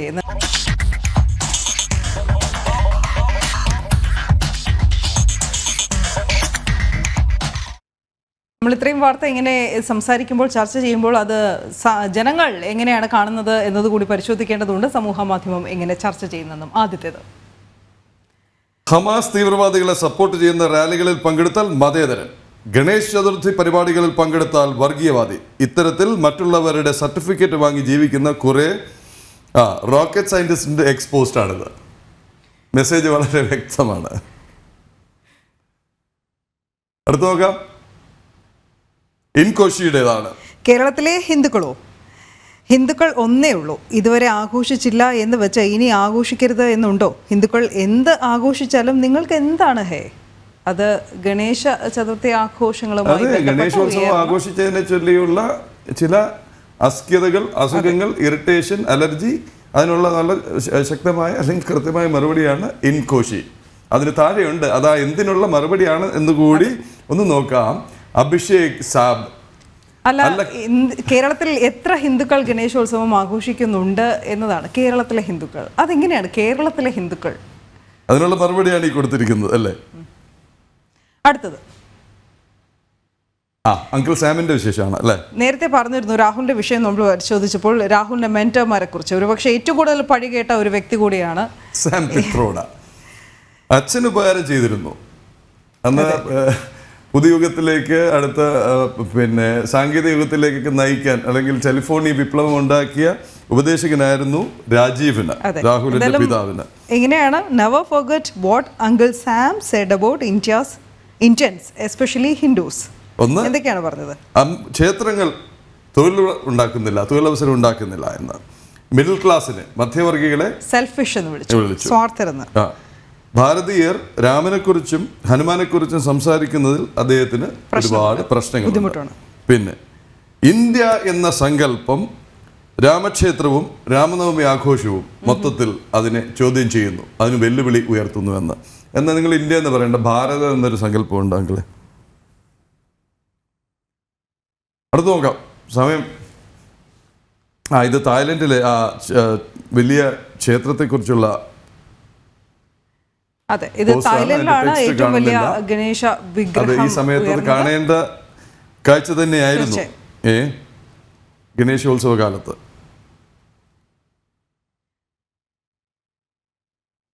മറ്റൊന്നൊരു വാർത്തയ്ക്കുള്ള ഒരു പ്രതികരണമാണ്. വാർത്ത atheist CPM's new plan to stem flow of voters to BJP celebrate Krishna Jayanti. ആ വാർത്തയ്ക്ക് എങ്ങനെയാണ് പ്രതികരണങ്ങൾ വരുന്നത് എന്നത് ശ്രദ്ധേയം. മിസ്റ്റർ അർജുൻ, എന്താണ് ഗണേശോത്സവം നടത്തിയാൽ പ്രശ്നമെന്ന് ആദ്യം പറയണം. ഗണപതിയും കൃഷ്ണനും ഒക്കെ ഹിന്ദു സമൂഹം ആരാധിക്കുന്ന ദൈവങ്ങളാണ്. കണ്ണൂരിൽ പാർട്ടി ഇതൊക്കെ ആഘോഷിക്കുമ്പോൾ ഈ ചോദ്യം കാണുന്നില്ല. എന്തും ചെയ്യാൻ CPM തയ്യാറായിരിക്കുകയാണ്. എന്തിനാണെന്നറിയോ? ദൈവിക ഇടപെടൽ കൂടി പ്രതീക്ഷിച്ചുകൊണ്ട് ഇവിടെയെങ്കിലുമുള്ള ആ പിടി വിട്ടു പോകരുത് എന്നുള്ള പ്രാർത്ഥനയുമായാണ് ആ വാർത്ത പറഞ്ഞത്. TK ദേവസ്യ സാറിന്റെ ഒരു പൊളിറ്റിക്കൽ അനാലിസിസ് ആണ്. എന്തായാലും എല്ലാ പ്രതികരണങ്ങളും മിത്തല്ലേ സർ? അല്പം സ്പോർട്സ് ആവാം അല്ലേ? ശരി. ഹോക്കി താരം ഒളിമ്പ്യൻ ശ്രീജേഷിന്റെ ആദ്യ ഹോക്കി പരിശീലകൻ രമേശ് കൊലപ്പ ശ്രീജേഷിനെ ഹോക്കിയിലേക്ക് കൊണ്ടുവന്ന ആ ദൈവീക അനുഭവം തന്നെ പറയാം. നമുക്ക് മലയാളികൾക്ക് അല്ലെങ്കിൽ ഭാരതീയർക്ക് മൊത്തം അനുഗ്രഹവുമാണല്ലോ ശ്രീജേഷ്. ഗോൾഡൻ ടച്ച് എന്ന് പറഞ്ഞാൽ എല്ലാ അർത്ഥത്തിലും ഗോൾഡൻ ടച്ച് ആയിരുന്നല്ലേ ആ ഗോൾ പോസ്റ്റിന് ശ്രീജേഷ് എന്ന പറയുമ്പോൾ തന്നെ രോമാഞ്ചം. ഒരു ഒറ്റയാൾ ഒരു വൻമതിൽ അങ്ങനെ നിന്ന് ഭാരതത്തെ കീർത്തിയിലേക്ക് നയിച്ചു. എന്തായാലും അത് ആ അനുഭവം കോച്ചിന്റെ കണ്ണുകളിലൂടെ എങ്ങനെയെന്ന് കാണണം. അതെ, അദ്ദേഹം ജനം TVയോടാണ് അനുഭവം പങ്കുവച്ചത്. അത്ലറ്റിക് രംഗത്ത് നിന്നും ഹോക്കിയിലേക്ക് ശ്രീജേഷിനെ വഴിതിരിച്ച് നടത്തുമ്പോൾ ഗോൾ കീപ്പറാകാൻ പ്രധാന വെല്ലുവിളി സാമ്പത്തിക ബുദ്ധിമുട്ടായിരുന്നു എന്ന് അദ്ദേഹം ഓർമ്മിക്കുന്നുണ്ട്. ചന്ദനക്കുറി തൊട്ട് നിറച്ചിരിയോടെ ആദ്യമായി തൻ്റെ മുന്നിൽ വന്ന 8ാം ക്ലാസ്സുകാരൻ ശ്രീജേഷിനെ അന്നത്തെ നിഷ്കളങ്കതയും വിനയവും ഇന്നും ചോർന്നു പോയിട്ടില്ലെന്നും ശ്രീജേഷിൻ്റെ ഗുരുനാഥൻ പറയുന്നു. എന്തായാലും കൊച്ചിയിൽ നിന്ന് സുധീഷ് ഗോപാലാണ് ഈ റിപ്പോർട്ട് തയ്യാറാക്കിയത്. അത് കാണാം. ഭാരതത്തിൻ്റെ അഭിമാനമായ ഹോക്കി പ്ലെയർ ശ്രീജേഷിനെ ഹോക്കിയിലേക്ക് കൊണ്ടുവന്ന ആദ്യത്തെ കോച്ചാണ് ഇപ്പം നമ്മളോടൊപ്പം ചേരുന്നത്. അദ്ദേഹമാണ് ആദ്യമായി അത്ലറ്റിക്സിൽ നിന്നും ഹോക്കിയിലേക്ക് വഴിതിരിച്ച് മാറ്റിയത്. ആ ഒരു രീതിയിൽ ഹോക്കിയിലേക്ക് കൊണ്ടുവന്നതിൻ്റെ എല്ലാ ഒരു അഭിമാനവും അദ്ദേഹത്തിന് ഇന്നുമുണ്ട്. രമേശ് കോലപ്പ എന്ന അദ്ദേഹത്തിനോട് നമുക്ക് ആ വിശേഷങ്ങളൊന്ന് ചോദിക്കും. ഏത് രീതിയിലായിരുന്നു ശ്രീജേഷിനെ കണ്ടുമുട്ടുന്നതും ഒരു പരിശീലനത്തിൽ അത്ലറ്റിക്സിൽ നിന്നും ഹോക്കിയിലേക്ക് മാറ്റിയെടുക്കുന്നതും? ആദ്യം അദ്ദേഹം അത്ലറ്റിക്സ് ആയിരുന്നു. അപ്പോൾ അതിൽ ഈ ജീവിരാജ സ്പോർട്സ് സ്കൂളിൽ അന്നൊരു മാനദണ്ഡം ഉണ്ടായിരുന്നു. അവർ റിക്വയർമെൻറ്റ്സ് നോക്കും. അവരുടെ മോട്ടോർ ക്വാളിറ്റീസും പെർഫോമൻസ് ലെവലിലോട്ട് എത്തിച്ചാൽ അവർക്ക് അത്ലറ്റിക്സിൽ വരാൻ പറ്റും. പക്ഷേ അത് നോക്കിയപ്പം ശ്രീജേഷിൻ്റെ ഇത് അവർ അത്ര ഹാപ്പിയല്ല. അപ്പോൾ അതിൻ്റെ കോച്ച് ഒരു സുനിൽ ദത്തായിരുന്നു. അദ്ദേഹം എന്നോടൊന്ന് ചോദിച്ചു, ഇതേപോലെ നമ്മൾ വീട് ഔട്ട് ചെയ്യാൻ പോകുന്നു, നിങ്ങൾക്ക് വേണമെങ്കിൽ ഹോക്കിയിൽ എടുക്കാം. അന്നൊരു ചന്ദന കുഴി വെച്ചിട്ടാണ് എൻ്റെ ശ്രീജേഷിൻ്റെ മുമ്പ് നിൽക്കുന്നത്. വളരെ സ്റ്റോക്കിയാണ് സൈസ്. അപ്പോൾ എനിക്ക് അന്ന് നമ്മൾ ഒരു കോച്ചിങ് ലൈനിൽ നമ്മൾ പഠിപ്പിക്കുന്ന ഒരു പ്ലെയറെ ഒരു പൊസിഷനിൽ പഠിപ്പിക്കുന്നില്ല. ഒരു പ്ലെയറെ കണ്ട് തന്നെ നമ്മൾ പൊസിഷൻ ഡിറ്റർമൈൻ ചെയ്യുന്ന കാലഘട്ടങ്ങളാണ്. നമുക്ക് എക്സ്പീരിയൻസ് ഉണ്ടെങ്കിൽ ചെയ്യാൻ പറ്റും. ഇവൻ അന്ന് ശ്രീജേഷെ കാണുന്ന സമയത്ത് ഞാൻ ഗോൾ കീപ്പറായിട്ടാണ് കാണുന്നത്. അത് ചിലപ്പോൾ ഒരു മുഹൂർത്തങ്ങൾ നമ്മളല്ലല്ലോ തീരുമാനിക്കുന്നത്. ഇത് ചിലപ്പം ദൈവ മുഹൂർത്തങ്ങളായിട്ടേ ഞാൻ കാണുള്ളൂ. അന്ന് ഞാൻ കണ്ടിട്ടപ്പോൾ ശ്രീജേഷ് ആദ്യം അപ്പം ഞാൻ സാറോട് പറഞ്ഞപ്പോൾ ഗബ്രിയൽ സാറായിരുന്നു ജോയിൻറ്റ് ഡയറക്ടർ. അത് സാറിൻ്റെ പെർമിഷൻ വേണം. സാറിൻ്റെ പെർമിഷനില്ലാതെ നടക്കത്തില്ല. അത് തുടങ്ങി വന്ന സമയത്താണ് ഞാൻ സാറെ കോൺടാക്ട് ചെയ്തത്. രമേശ് കുഴപ്പമില്ല, നിനക്ക് അത് വേണമെങ്കിൽ ഇനി എടുത്തോന്ന് പറഞ്ഞ് സാർ പിന്നെ ആ ഫയൽ ഇതിലോട്ട് കൺവേർട്ട് ചെയ്ത് ഇദ്ദേഹത്തെ ഒരു ഹോക്കി ഫീൽഡിൽ കയറാനായിട്ട് സമ്മതം തന്നു. പക്ഷേ ഏറ്റവും അതിലൊരു കോമഡി പോയിന്റ് എന്ന് വെച്ചാൽ ശ്രീജേഷ് റിഫ്യൂസ് ചെയ്തു ഫസ്റ്റ്. അയ്യോ പറ്റത്തില്ല സാറേ, അത് ഞാൻ ഒരു സ്റ്റിക്കും പിടിച്ച് ഒരു സൈഡിൽ ഒരു ഓഫായിട്ട് കളിച്ചോളാനൊക്കെ ആദ്യം പറഞ്ഞു. അപ്പോൾ ഞാൻ പറഞ്ഞു പേടിക്കണ്ട, നമുക്ക് വിൽ സപ്പോർട്ട് ചെയ്യണം പറഞ്ഞ് അച്ഛനെ വിളിച്ചു. അച്ഛൻ കുറച്ച് പൈസയുടെ ബുദ്ധിമുട്ട് പറഞ്ഞു. എൻ്റെ മോനെ എനിക്കൊരു ജോലി അത്യാവശ്യമുള്ളൊരു ജോലി കിട്ടണം സാറേ, ഒരു സിക്ക് കൊടുത്ത് പഠിപ്പിച്ചാൽ മതി എന്നുള്ളത് അതിൽ പ്രസൻറ്റ് ചെയ്തു. പക്ഷേ അന്ന് അത് തുടക്കമാണ്. പക്ഷേ ഞാൻ വിട്ടില്ല. ഞാൻ പറഞ്ഞു നമുക്കൊന്ന് ട്രൈ ചെയ്യാം.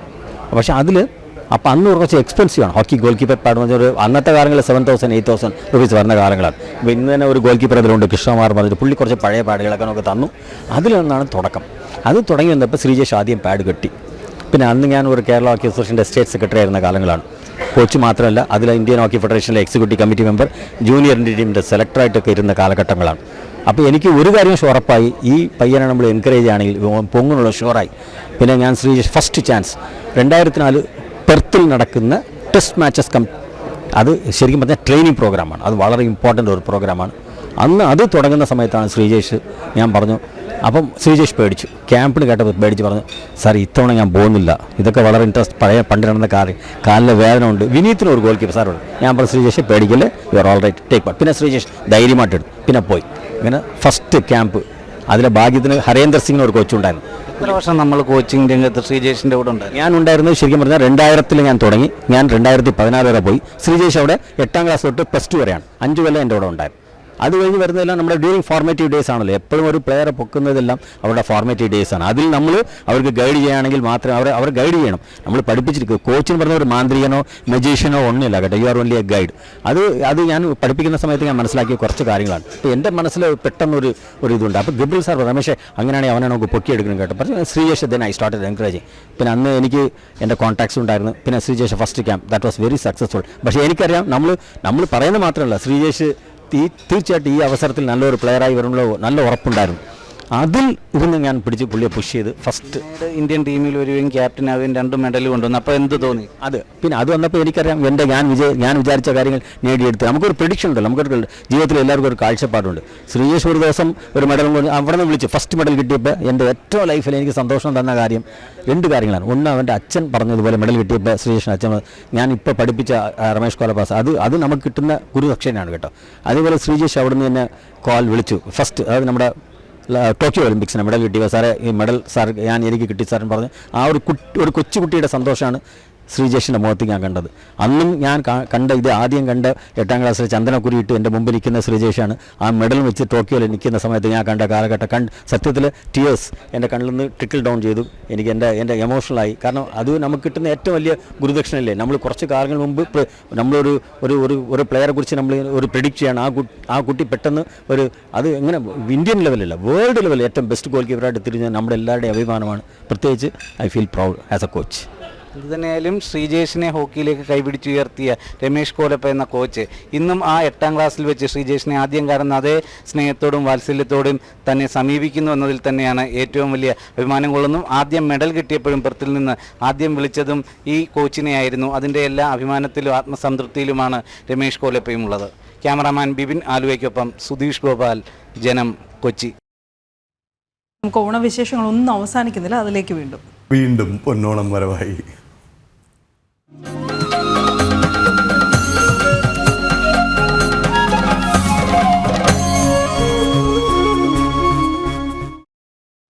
അല്പം വ്യത്യസ്തമായ ഒരു ഓണവിശേഷമാണ്. പോലീസ് സേനയിൽ ആത്മഹത്യയും മാനസിക സമ്മർദ്ദവും പെരുകുന്ന കാലത്ത് വേറിട്ട പരീക്ഷണത്താൽ ശ്രദ്ധേയനാവുകയാണ് കൊല്ലം ജില്ലയിലെ ഒരു പോലീസ് ഓഫീസർ. വീടിന് സമീപത്തെ തരിശുഭൂമിയിൽ ചെണ്ടുമല്ലി ചെടികൾ വിളയിച്ചിട്ടാണ് ഈ യുവ കർഷകൻ താരമാകുന്നത്. കൊല്ലം ജില്ലയിലെ ഭരണിക്കാവ് സ്വദേശിയായ ശ്രീജിത്ത് ഒഴിവു സമയങ്ങളിൽ ചെണ്ടുമല്ലി ചെടി നട്ട് നടത്തിയ പരീക്ഷണം ഓണക്കാലത്തൊരു ആശ്വാസം കൂടി ആവുകയാണ്.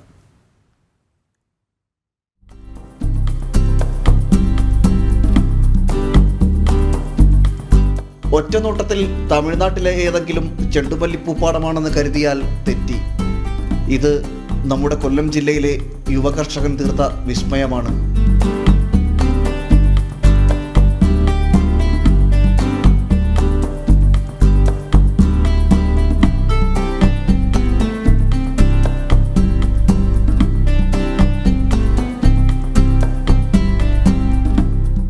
തമിഴ്നാട്ടിൽ നിന്നും ഇറക്കുമതി ചെയ്ത ഹൈബ്രിഡ് ഇനത്തിൽപ്പെട്ട 2 ഇനം ചെണ്ടുമല്ലി ചെടികളാണ് ഇവിടെ നട്ടുവളർത്തിയത്.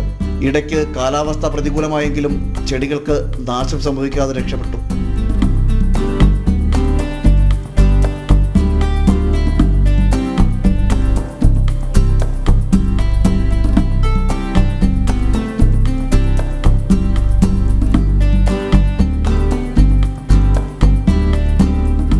ശാസ്താംകോട്ട ഭരണിക്കാവിന് സമീപം പനപ്പട്ടി വാർഡിലാണ് ആരെയും മയക്കുന്ന പൂപ്പാടമുള്ളത്. പോലീസ് സേനയിലെ ഉദ്യോഗസ്ഥൻ കൂടിയായ ശ്രീജിത്താണ് ഔദ്യോഗിക തിരക്കുകൾക്കിടയിലും ചെണ്ടുമല്ലി കൃഷിക്കായി സമയം കണ്ടെത്തിയത്. പരീക്ഷണാടിസ്ഥാനത്തിൽ 45 സെന്റ് സ്ഥലത്ത് 4000 തൈകളാണ് ആദ്യഘട്ടത്തിൽ നട്ടുപിടിപ്പിച്ചത്. പരീക്ഷണം വിജയിച്ചതോടെ അടുത്ത വർഷം കൂടുതൽ സ്ഥലത്ത് കൃഷി ചെയ്യാനാണ് ശ്രീജിത്തിന്റെ തീരുമാനം. ഓണത്തിന് വിളവെടുക്കുന്ന രീതിയിൽ 2 കളറിലായിട്ടുള്ള ചെണ്ടുമല്ലി കൃഷികളാണ്. ഇത് ഹൈബ്രിഡ് തൈകളാണ്. തമിഴ്നാട്ടിൽ നിന്നും വരുത്തി നമ്മളിവിടെ കൃഷി തുടങ്ങിയത്. ആദ്യമായിട്ടാണ് ഈ കൃഷി ചെയ്യുന്നത്. മറ്റു പല തമിഴ്നാട്ടിൽ ഉൾപ്പെടെയുള്ള സ്ഥലങ്ങളിൽ പോയി മനസ്സിലാക്കിയതിൻ്റെ അടിസ്ഥാനത്തിലാണ് ആദ്യമായിട്ടാണ് നമ്മൾ ഈ കൃഷി തുടങ്ങിയത്. ഇപ്പോൾ ഏകദേശം ഒരു 58 ദിവസം കഴിഞ്ഞിട്ടുണ്ട്. 65 ദിവസം ആണ് വിളവെടുപ്പിൻ്റെ ഒരു സമയമായിട്ട് പറയുന്നത്. അപ്പോൾ അത് കണക്കാക്കുകയാണെന്നുണ്ടെങ്കിൽ ഉത്രാടത്തിൻ്റെ തലേന്ന് മുതൽ ഇത് വിളവെടുത്ത് നമുക്ക് മൊത്തത്തിലുള്ള ഫ്ലവറിങ് ആ ഒരു സമയം ഉത്രാടത്തിന് അടുപ്പിച്ച് ആവുന്നതായിരിക്കും. അപ്പോൾ അന്ന് മുതൽ വിളവെടുക്കാനാണ് ഉദ്ദേശിക്കുന്നത്. ഓണത്തിന് ശേഷവും നമുക്ക് ഇതിൽ നിന്നുള്ള വിളവെടുപ്പ് നടത്താൻ കഴിയുമെന്നുള്ളൊരു വിശ്വാസവും നമുക്കുണ്ട്. കൃഷി ഓഫീസിലെ വിദഗ്ധരുടെ അഭിപ്രായം കൂടി സ്വീകരിച്ചാണ് ശ്രീജിത്ത് കൃഷി ആരംഭിച്ചത്. ഓണക്കാലത്ത് പോക്കറ്റ് കയറുന്ന മലയാളിക്ക് ഒരാശ്വാസമാകട്ടെ എന്ന ലക്ഷ്യം കൂടിയുണ്ട് ഇതിനു പിന്നിൽ.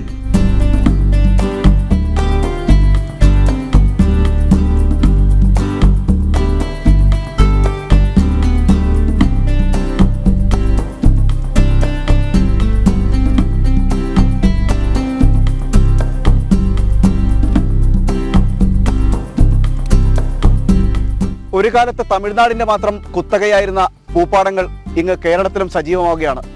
ഇത്തവണ ഓണക്കാലത്ത് മുറ്റം നിറയെ പൂക്കളമൊരുക്കുവാൻ ഈ ചെണ്ടുമല്ലിത്തോട്ടത്തിലെ പൂക്കളും നിങ്ങളുടെ കൈകളിലെത്തും. ക്യാമറമാൻ ഹരികൃഷ്ണനൊപ്പം പ്രശാന്ത് ശങ്കരമംഗലത്ത്, ജനം, കൊല്ലം.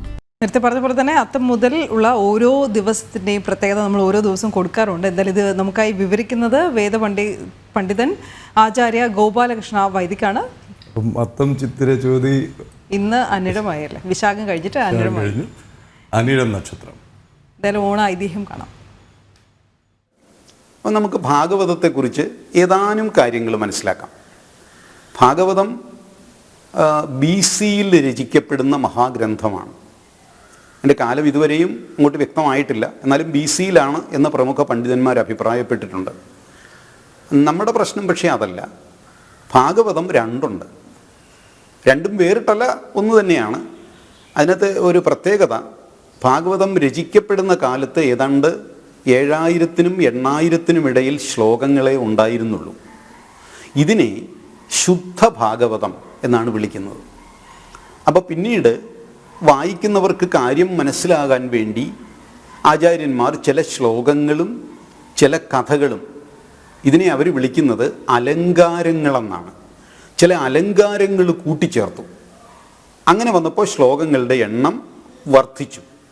ശ്ലോകങ്ങളുടെ എണ്ണം വർദ്ധിച്ചത് നമുക്ക് കാര്യം മനസ്സിലാക്കാനാണ്, അത് ശരി തന്നെ. പക്ഷേ ഒരു കുഴപ്പമുണ്ടായത്, ഇത് കാരണം ബുദ്ധിമാന്മാരായ യുവാക്കന്മാർക്ക് അവരുടെ യുക്തിക്ക് നിരക്കാത്ത പല കാര്യങ്ങളുമല്ലേ ഇത് എന്ന് സംശയം തോന്നിത്തുടങ്ങി. അപ്പോൾ ഭാഗവതത്തെ സംബന്ധിച്ച സമീക്ഷാസൂത്രങ്ങളുണ്ട്, ഇതിൻ്റെ എല്ലാം മറുപടി അതിനകത്തുണ്ട്. അപ്പോൾ അവരതിനകത്ത് ആചാര്യൻ പറയുന്നത് സർവാലങ്കാരഭൂഷിതം, എല്ലാ അലങ്കാരങ്ങളും കൊണ്ടാണ് ഭാഗവതത്തെ അലങ്കരിച്ചിരിക്കുന്നത്. അപ്പോൾ അതിനകത്തെ കഥകൾ നമ്മൾ എടുക്കുമ്പോൾ കഥ അതേ രീതിയിലല്ല എടുക്കേണ്ടത്. ഏതെങ്കിലും ഒരു ആചാര്യൻ്റെ അടുക്കൽ പോയിരുന്നത് പഠിച്ചെങ്കിൽ മാത്രമേ അത് നമുക്ക് മനസ്സിലാവുകയുള്ളൂ. പെട്ടെന്ന് ഞാനൊരു കാര്യം പറയാം. ഇപ്പോൾ ഭഗവാനെ കംസൻ ഒരു അസുരനെ പറഞ്ഞു വിട്ടു, തൃണാവർത്തൻ എന്നു പേരുള്ള ഒരു അസുരൻ. അയാൾ വന്ന് ഭഗവാനെ ഒരിടത്ത് കിടത്തിയിരിക്കുകയായിരുന്നു. ഭഗവാനെ ഉയർത്താൻ ശ്രമിച്ചു, ഒരു കൊടുങ്കാറ്റായി വന്ന് ഭഗവാനെ ഉയർത്താൻ ശ്രമിച്ചു. ഭഗവാൻ ഈ തൃണാവർത്തനെ നിഗ്രഹിക്കുന്നു. ഇതിനെയാണ് തൃണാവർത്താസുരവധം എന്ന് പറയുന്നത്. അപ്പം നമുക്കറിയാം, ഈ അസുരൻ എന്ന് പറയുന്നത് മനുഷ്യൻ തന്നെയാണ്, സ്വഭാവം കൊണ്ട് അസുരനാകുന്നതാണ്, അല്ല വേറെ ഒരു വംശമല്ല. അപ്പോൾ ഒരിക്കലും മനുഷ്യന് ഒരു കൊടുങ്കാറ്റായി മാറാൻ പറ്റില്ല, അലങ്കാരത്തിൽ മാത്രമേ പറ്റുള്ളൂ.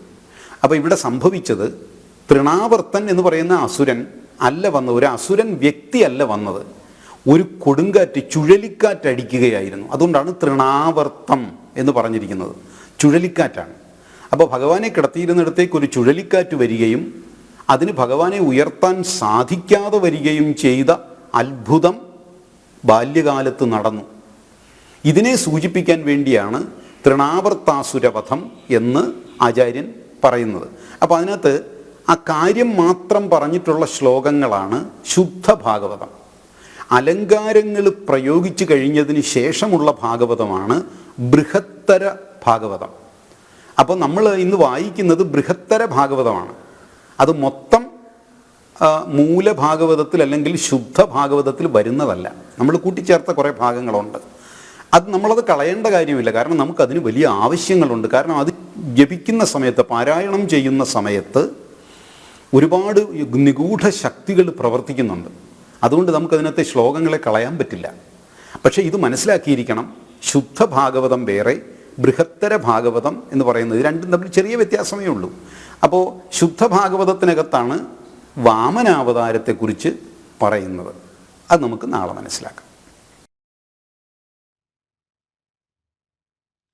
സമയം ഇങ്ങനെ അതിക്രമിച്ചിരിക്കുന്നു. വാർത്തയുടെ കുത്തൊഴുക്ക് പാവം നമ്മുടെ റിപ്പോർട്ടർമാരെ പറഞ്ഞ് പകുതിയായപ്പോഴത്തേക്ക് തിരികെ വരാം എന്ന് പറഞ്ഞ് നിർത്തിയത് വെറുതെ അല്ല, അവരെ പറ്റിച്ചല്ല, പ്രേക്ഷകരെ പറ്റിച്ചല്ല. 9 മണിക്ക് ലൈവ് റിപ്പോർട്ടിൽ വിശദമായ ലൈവ് റിപ്പോർട്ടുകൾ ഉണ്ടാവും. വളരെ പെട്ടെന്ന് ഇന്നത്തെ ന്യൂസ് അജണ്ട എന്ന് നോക്കി വരാം. നമുക്ക് തിരുവനന്തപുരം നോക്കുകയാണെങ്കിൽ തീർച്ചയായും ADGP MR Ajith Kumar RSS നേതാവുമായി നടത്തിയ കൂടിക്കാഴ്ച, അതിലുണ്ടാക്കിയ വിവാദത്തിൽ പ്രതിരോധിക്കാൻ ന്യായീകരണവുമായി. ന്യായീകരിക്കേണ്ടത് എന്തെങ്കിലും മോശം സംഭവിച്ചല്ല, ഒരു ന്യായീകരണവുമില്ല. അത് കൃത്യമായിട്ട് പറയേണ്ടതുപോലെ വിശദീകരണം നൽകിയാണ് CPM ചെയ്തിരിക്കുന്നത്. അതിന്റെ വിശദാംശങ്ങൾ ഉണ്ടാവും. BJP MR കുമാറിനെ സ്ഥാനത്ത് നിന്ന് മാറ്റണമെന്ന ആവശ്യവുമായി CPI നാളെ ചേരുന്ന മുന്നണി യോഗത്തിൽ CPI വിഷയം ഉന്നയിക്കുക. MR അജിത് കുമാറിനെ, അത് നമ്മുടെ ടെലിപ്രോംപ്റ്ററിൽ വന്ന മിസ്റ്റേക്കാണ്. MR അജിത് കുമാറിനെ മാറ്റണമെന്ന ആവശ്യം PV അൻവറിന് മാത്രമല്ല CPIക്കുമുണ്ട്. അത് തമ്മിൽ തീർത്തോട്ടെ, അതിന്റെ വിശദാംശങ്ങൾ ഉറപ്പായിട്ടും ഉണ്ടാവും. നഗരത്തിൽ കുടിവെള്ളം മുടങ്ങിയതിൽ ഉദ്യോഗസ്ഥർക്കും കരാറുകാർക്കും വീഴ്ച എന്ന പഴിചാരൽ വാദവുമായി നഗരസഭ ഇതേപ്പറ്റി ടെക്നിക്കൽ മെമ്പർ അന്വേഷിക്കുമെന്നുള്ള വളരെ ഗംഭീരമായ ഒരു നിർദ്ദേശമുണ്ട്. അതിന്റെ വിശദാംശങ്ങളുമായി ടിൻഡു ചേരുന്നുണ്ടാവും. മഴ മുന്നറിയിപ്പുണ്ട്. 7 ജില്ലകളിൽ യെല്ലോ അലർട്ടുണ്ട്. ഇതിനിടയിൽ കൊച്ചിയിലാണെങ്കിൽ കരിപ്പൂർ സ്വർണ്ണക്കടത്ത് കേസിൽ കസ്റ്റംസ് റിപ്പോർട്ട് കോടതിയിലേക്ക്, അഡ്ജുഡിക്കേഷൻ നടപടികൾ പൂർത്തിയായ കേസ് ചീഫ് കമ്മീഷണറുടെ ഓർഡറിനായി മാറ്റിയിരിക്കുകയാണ്. അതുപോലെ ഹേമ കമ്മിറ്റി റിപ്പോർട്ടുമായി ബന്ധപ്പെട്ട പൊതു താൽപര്യ ഹർജി ഇന്ന് പരിഗണിക്കും. ഇതിനു ശേഷം നമുക്കിനി കാണാനുള്ളത് CPM ബ്രാഞ്ച് സമ്മേളനങ്ങൾ വിഭാഗീയത. നമ്മൾ പുത്തമ്പുലരിയിൽ തുടക്കത്തിൽ എടുത്തതാണ്. മുഖ്യമന്ത്രിക്കും പാർട്ടി സംസ്ഥാന സെക്രട്ടറിക്കുമെതിരെ ചേരിതിരിഞ്ഞ് വിമർശനം ഉയരുന്നു. ഇത് സംബന്ധിച്ച വിശദമായ റിപ്പോർട്ടുകൾ ഉണ്ടാവും. ഇതടക്കം ഇതിനു പുറമെ ഡൽഹിയിൽ നിന്ന് നമ്മുടെ പ്രതിപക്ഷ നേതാവിൻ്റെ ഇപ്പോൾ തന്നെ വളരെ പ്രമാദമാനമായ വിദേശ സന്ദർശനം, US സന്ദർശനം, അവിടെ അദ്ദേഹം നടത്തിക്കൊണ്ടിരിക്കുന്ന ഭാരത വിരുദ്ധ പരാമർശങ്ങളും ആ പ്രചാരണത്തിൻ്റെയും ഒക്കെ ഏറ്റവും പുതിയ വാർത്തകൾ ഉണ്ടാവും. പുതിയ വാർത്തകൾ വന്നിട്ടുണ്ട്. മാത്രമല്ല, അതെ, തീർച്ചയായും അത് 9 മണിക്കുണ്ടാവും. ഇനി ഹരിയാനയിലെ എന്തായാലും 9 മണി ലൈവ് റിപ്പോർട്ട് തുടങ്ങേണ്ട സമയം ആയി കഴിഞ്ഞിരിക്കുന്നു. ലൈവ് റിപ്പോർട്ടുമായി KP സുരേഷ് കുമാർ ഇപ്പോൾ എത്തും. പുത്തമ്പുലരി ഇവിടെ ഇന്നത്തെ എഡിഷൻ സമാപിക്കുന്നു. നമസ്തേ.